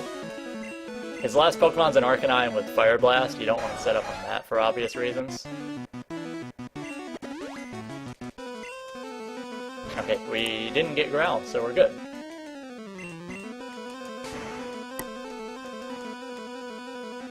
Interesting fact is that the S attack not only gives us enough attack to one-shot Arcanine, but it gives us enough speed to outspeed Rapidash, because of the badge boost mentioned earlier. If I hadn't used the S attack, Rapidash would be faster than me.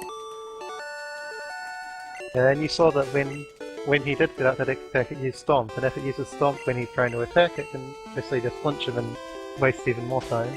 Yeah. Its other moves are Takedown and Fire Spin. Takedown isn't bad. Fire Spin can lock you for a while, but it's, like, it won't kill you because it's a really weak move. But I preferred that to getting confused. For safety, at least. It wouldn't be worthwhile. So 7 badges, time to go get the last one. Yep. So we're going on to the last badge. There's going to be an interesting trick done in this gym that is similar to something we did about an hour and a half ago. But first we have to fight 2 trainers before Giovanni. Giovanni is probably the hardest fight in Yellow. Misty is a close second, assuming you have really good stats, but Giovanni is just ridiculous. Okay, Yeah, so the after... stats only matter a little bit on Giovanni, but he can indiscriminately kill you pretty much no matter what. Giovanni leads a Doug trio with a lot of speed, so its crit rate is about 25%, and it has a 60% chance to use a move that can kill you with a crit. So it has effectively a 15% chance to end the run. Okay, so this is where I'm going to save my special because I have perfect attack. This Machoke is about 50-50 to die. Otherwise, it won't really do anything bad. Like, I would just have to use a Super Potion if I don't kill.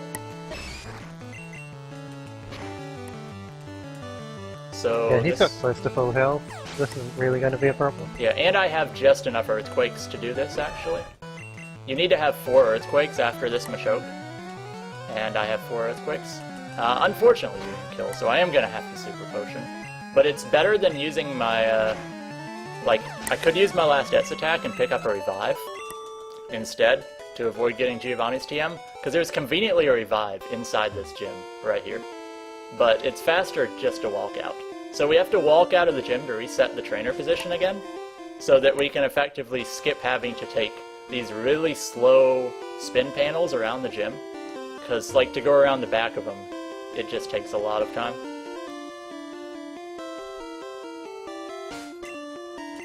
Okay, so I'm gonna Super Potion. You don't need to be exactly at full health, but he does do a lot of damage, and you pretty much have to save in a marathon run here, because he can't actually, his Doug Trio actually can't kill a Pidgey or a Spearow, because he has only ground type attacking moves.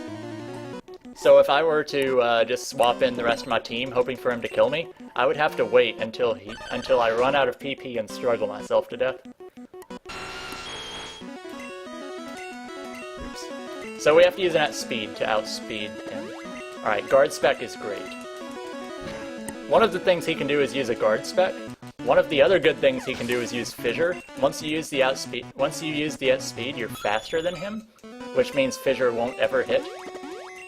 And wow, I just got the best possible fight. Nice. Giovanni can use a guard spec on each Pokemon. I think it's 25% on each one. Yeah, luckily Dugtrio's defenses are made of paper, so all he needs to do is outspeed it and then he can kill it and set up on the Persian, which is at least a little safer. Yeah. So now we're just gonna spam Horn Drill for the rest. We are actually very tight on Earthquake PP because I had to use an extra Earthquake on Machop. Normally you would use an S special and then you can Thunderbolt or Ice Beam that Machop.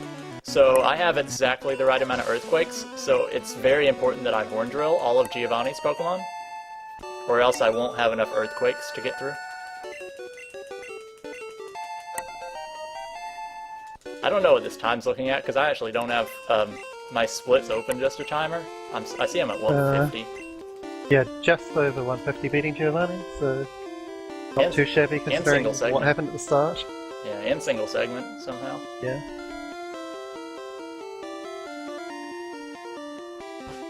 Like, this run has gone remarkably smooth since we died to that Caterpie. Yeah, we died to a Caterpie in the forest and haven't died since. For anyone who missed the beginning.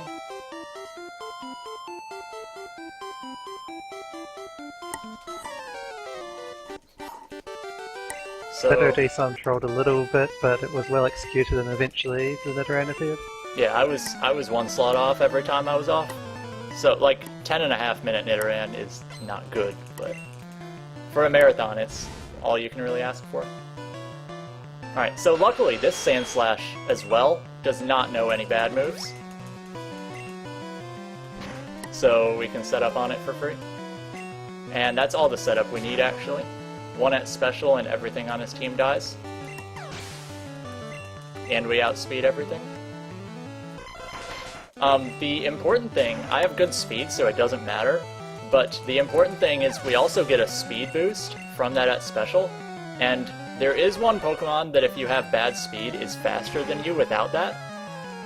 So you have to make sure you don't level up before it. So if you get like any extra experience, you actually level up before this guy's Kadabra, and he outspeeds you and can kill with Psychic. So the fact that we conveniently get the level up right after this thing allows us to kill it and be faster. Yeah, like I said, we get the level up here. And then Flare. This fight just works out conveniently that they're all either bad defenses, like the Kadabra, or we have a super effective mood against them. Yeah. So I should have one full restore left, and I think I've only used 2 super potions. So I'm gonna not buy anything, to be honest. Yeah, that sounds about right if you picked up the full restore in the Starry Zone, and I think you did. Yeah, I'm gonna grab an extra full restore though. Oh yeah, that one, of course, yeah. Yeah. It'll definitely be good then. I think it's faster to buy, but I don't need that many full restores. I just think it looks cooler to skip buying full restores in the Elite Four. Yeah, and you don't often see that full restore getting picked up. It looks a bit better. Yeah. It's one that I don't know if a lot of people know where it is, but it's just really convenient that it requires no extra movement to get. Okay, I have to be really careful in Victory Road because I have never done this strat. And, okay, I'm used to having a Lapras with Surf in slot too, so that's excusable. Yeah, right now he has a Pokemon with Strength and Dig, and if he uses the wrong one while he's in Victory Road... If I use Dig, I go back to Celadon. If I use Strength, I push Boulders. So yeah. And I could go buy... I would have to buy more Repels because I would run out of Repels.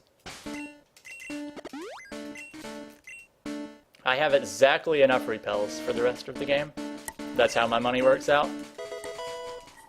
But I guess if I dig back to Celadon by accident, then I can buy more. But I'm going to be a little slower on my menus than usual, just to make sure that I don't use the wrong move.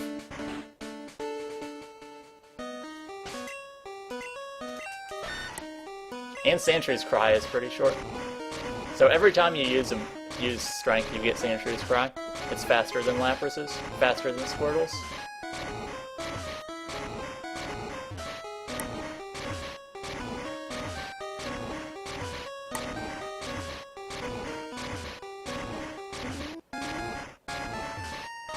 So now we push boulders for a while.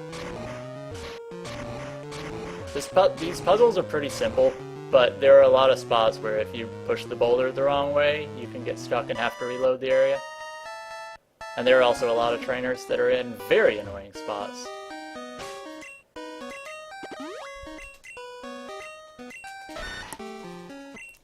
The movement is actually really precise in here. If I take one extra step at any point before I use my next repel, my repel will wear off one tile early, and I'll have a chance to get a wild encounter. Which can be pretty bad. I mean, it won't kill the run or anything, but it costs about 10 seconds.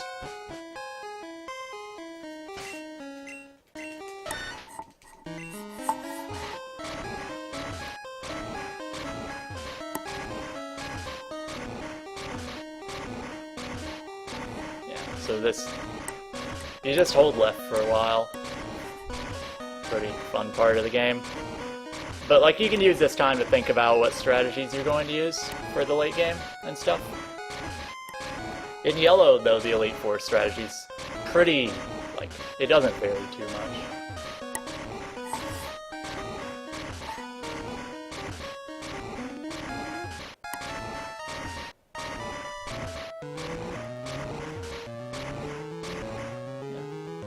Good on movement so far. There's like one more place I can mess it up.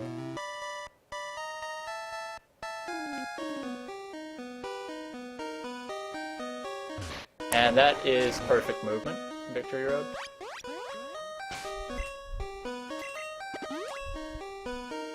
Where is this thing?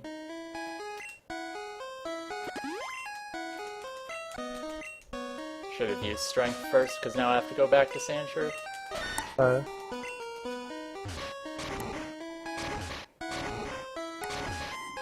What was that? Just saying what you're doing. I'm using a Mass Aether here because I have enough HP to live Lorelei, anything she can do to me.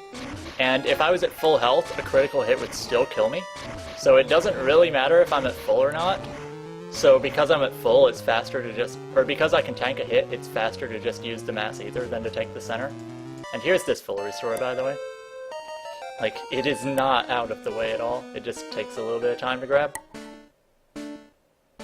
Yeah, in this game hidden items are significantly slower than non-hidden items pickup, so even though that's 0 tiles out of your way, it's still probably slower than a quick buy, but really it doesn't really matter which one you do. Alright, so now we're going to deposit all these guys, because the Hall of Fame cutscene is faster with fewer Pokemon, and we use in-game time, so you want to get to the end of the game, the Hall of Fame, as fast as possible for lower game time. I am going to save here though, of course, because a critical hit and we're dead. Yeah, we are still signal segment, so we may as well get as low game time as possible. Yeah. In a purely RTA race, you wouldn't bother depositing because normally we end race timing after you just defeat Gary, but if you weren't saving, Lorelei would be one of the fastest places to die, because if you took the Elite Four Center, you just spawn right outside and it doesn't take very long to get back in.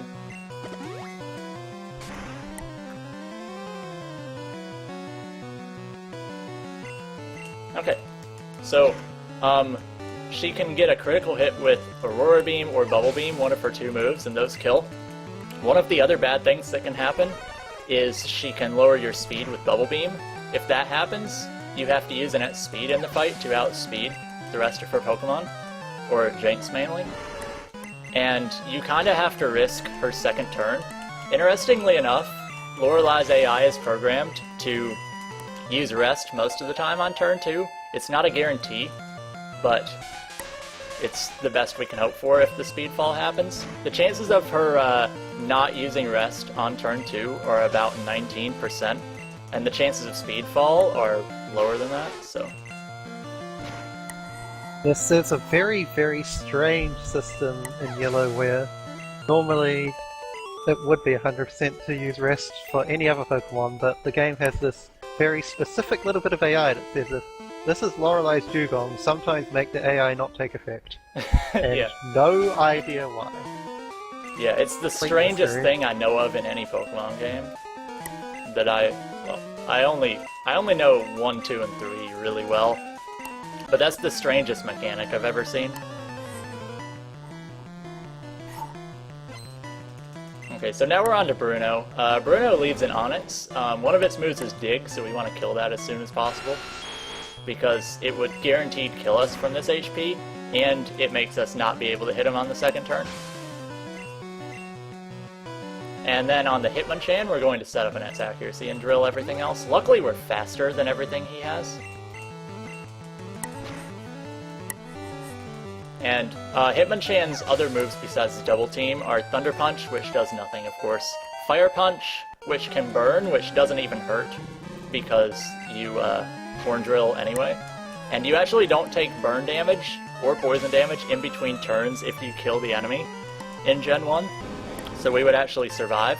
His other move is Ice Punch, which you can actually get frozen by that and have to full restore. But like, you can't really die. It does about 30 damage. Yeah, Hitmonchan's special attack is absolutely garbage. It's bad enough that if you have a Blastoise which is equal level, you can use Neutral Surf and it will just die flat out, without any kind of setup whatsoever. Alright, I'm gonna Super Potion here for safety. Normally I would not heal for this fight. It's only, like, there is some ways that it can go wrong, but it's not very likely that you take more than 50 damage. One of, the only bad thing that can happen in this fight is getting paralyzed by Lick and getting Confuse Ray from Gengar on turn 1. So I have to set up an at speed, and I got Confuse Ray, so my heal was actually pretty good. There's really nothing I can do other than fight through this, because Gengar does not have that scary of a moveset in this game. That is the worst thing it can do in speedrun terms, is Confuse Ray, because you can get, like, you can just waste a lot of time. But the other bad thing that it's doing now is Substitute, which doesn't waste any time.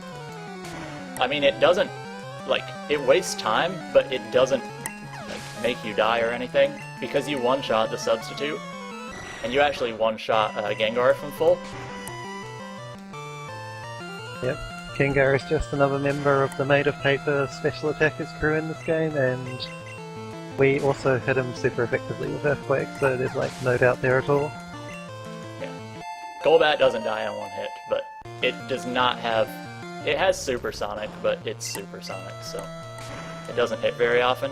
And its other moves are Leech Life, Toxic, Wing Attack, so not anything that can really hurt. If you get hit by Supersonic, it's really bad, though. I've had a run where I got Confuse Ray from Gengar, and the turn I got unconfused on Golbat, and he Supersonicked me and hit, and I didn't miss a single attack. Like, it was an interesting fight. I've also had a fight where I missed the last Gengar and got Psychic Crit and died. Ah, yeah. That was actually doing marathon practice, because Agatha was the only fight I didn't save for, because I was on like 20 HP after Lorelei. So I'm like, well, I'll save for Agatha, just in case, and then I get crit. If the lead Gengar hadn't have Psychic, we might have a little more trouble, although Agatha does not have good AI, so it would just be a flat 25% of possible carnage every turn. Alright, so I'm using my Super Potions here only because they're farther up in my inventory. And because I would like to save a full restore for in this fight if it goes badly. So Lance has another pretty good chance to end the run, because his lead is a Gyarados and it's locked into Hydro Pump. It one-shots you from full 100% of the time unless you use an Et Special. Conveniently, we need the Et Special for this fight anyway. So if all goes well, we should live this Hydro Pump with about 50 HP after using the Et Special. We hit everything super effectively on the fight, but our special attack isn't quite good enough to one-shot anything, so the X Special just doubles as a reason to make us actually one-shot everything. I also did an Elixir, but that's fine. I have enough PP for this fight. I just have to make sure I do it before the next one. Alright, so I'm gonna do a risky strat here. Oh, we're doing second Dragonair. Yeah, it's safer, but that's why I wanted the full restore in case I got frozen. So this is, so the last Dragonair had Hyper Beam, Slam, some other moves. This one has Ice Beam, Bubble Beam, so you'd think, why would we set up on this? Well, we set up on this because it's guaranteed to do about that much damage at most, unless it crits. And we can actually get Red Bar from it. And now we one-shot the rest of his Pokemon. And we're faster. That's good AI, so he's locked into Bubble Beam or Ice Beam. The other Dragonair does still have Hyper Beam, it's just that it won't use it. Yeah, the first Dragonair has nothing super effective, so it can use Slam or Hyper Beam. I don't know what its other moves are, I haven't seen them.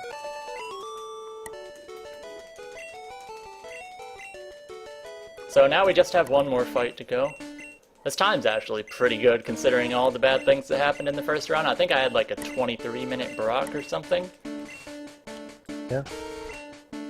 Where am I full? Apparently sub 210 is easy with a God Duran. These are way far down, these full restores. I should have just used my super potions. Because I was thinking, because I forgot I used the one originally. I don't think you had enough super potions. Not for Sand Slash anyway. I don't have to be at full, and I had 3. Oh, you had 3, I thought you only had 2. Yeah, you only had 2. You're lying. Okay. So yeah, I know you don't need to be at quite full, but it's pretty close. Yeah, so you are because... getting hit by a super effective Earthquake. Yeah. So because we have enough speed for this fight, we actually outspeed Alakazam. But Alakazam is not the scary part of this fight. The scary part of this fight is the lead, which is now a high enough level so that it knows Earthquake, which is strong enough to almost kill us in one hit. So we have to Et Special here, and the Et Special gives us enough defense to survive an Earthquake, which is pretty cool. It also gives us enough speed to outspeed Alakazam. And it gives us enough special, of course, to one-shot Sand Slash. I can't believe I got single segment in a marathon, though. Like, I've completed about 4 runs of this single segment ever, and I got one in a marathon, which is pretty insane. Yeah, nothing else in this fight is capable of hitting him at Yeah. all. Alakazam goes down in one hit, but it outspeeds you if your speed wasn't good enough. I can talk about the backup strats here. Ah, I got gunnered! No! At least we're in Red Bar, right? Yeah. So Pokeflute skips that. Yeah, if you're not in Red Bar, if the Sand Slash low rolls you and you don't get into Red Bar, and then if the still uses Hypnosis, you have to listen to the Pokeflute jingle. Yeah. The backup strat, if you had bad speed, would be either teaching Blizzard, using an Et speed, one-shotting Sand Slash with Blizzard because it's stronger, and then being faster than Alakazam because the Et speed, or if you don't have enough special for that, you would full restore on Alakazam until it uses Kinesis, and then use an Et's accuracy and hope it doesn't kill you, and then you drill it. The accuracy drop from Kinesis gives you enough speed to outspeed, and time is coming up now.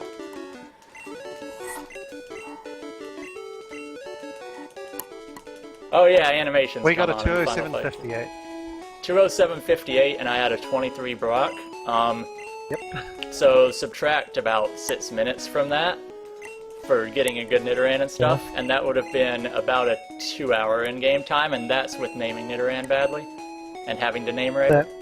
That run was really pretty godly after the Caterpie death, to be honest. Yeah, that death in Forest and forgetting to name Nidoran, like, I thought this run was going to be a train wreck after the first 15 minutes, and then it suddenly turned really good.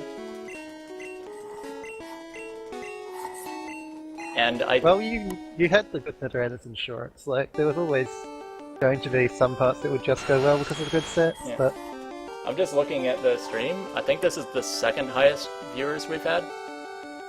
Yeah, this is pretty cool, actually. Yeah, so 206. People getting hyped for yellow.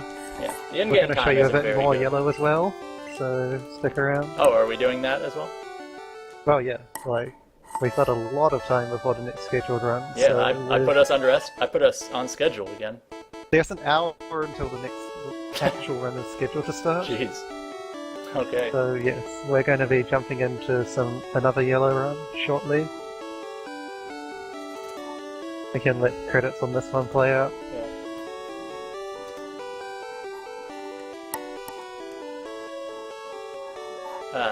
So I just want to give a shout out to Gunner Maniac for not waking up in time, but basically, he's played this game more than anyone else, and I don't know if he's came up with most of the strats, but he's helped me out a lot. He got me into running this game, and he's like, I don't know what to say, but he's just so good.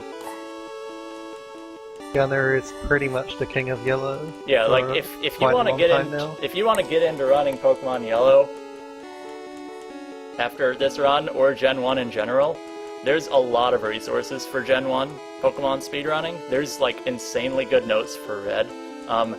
Yellow doesn't have as good a notes, but there's some pretty good notes out there. And then there's Gunner, who, like, if you just talk to Gunner, he'll help you out with anything you need. I'll help you out with anything you need.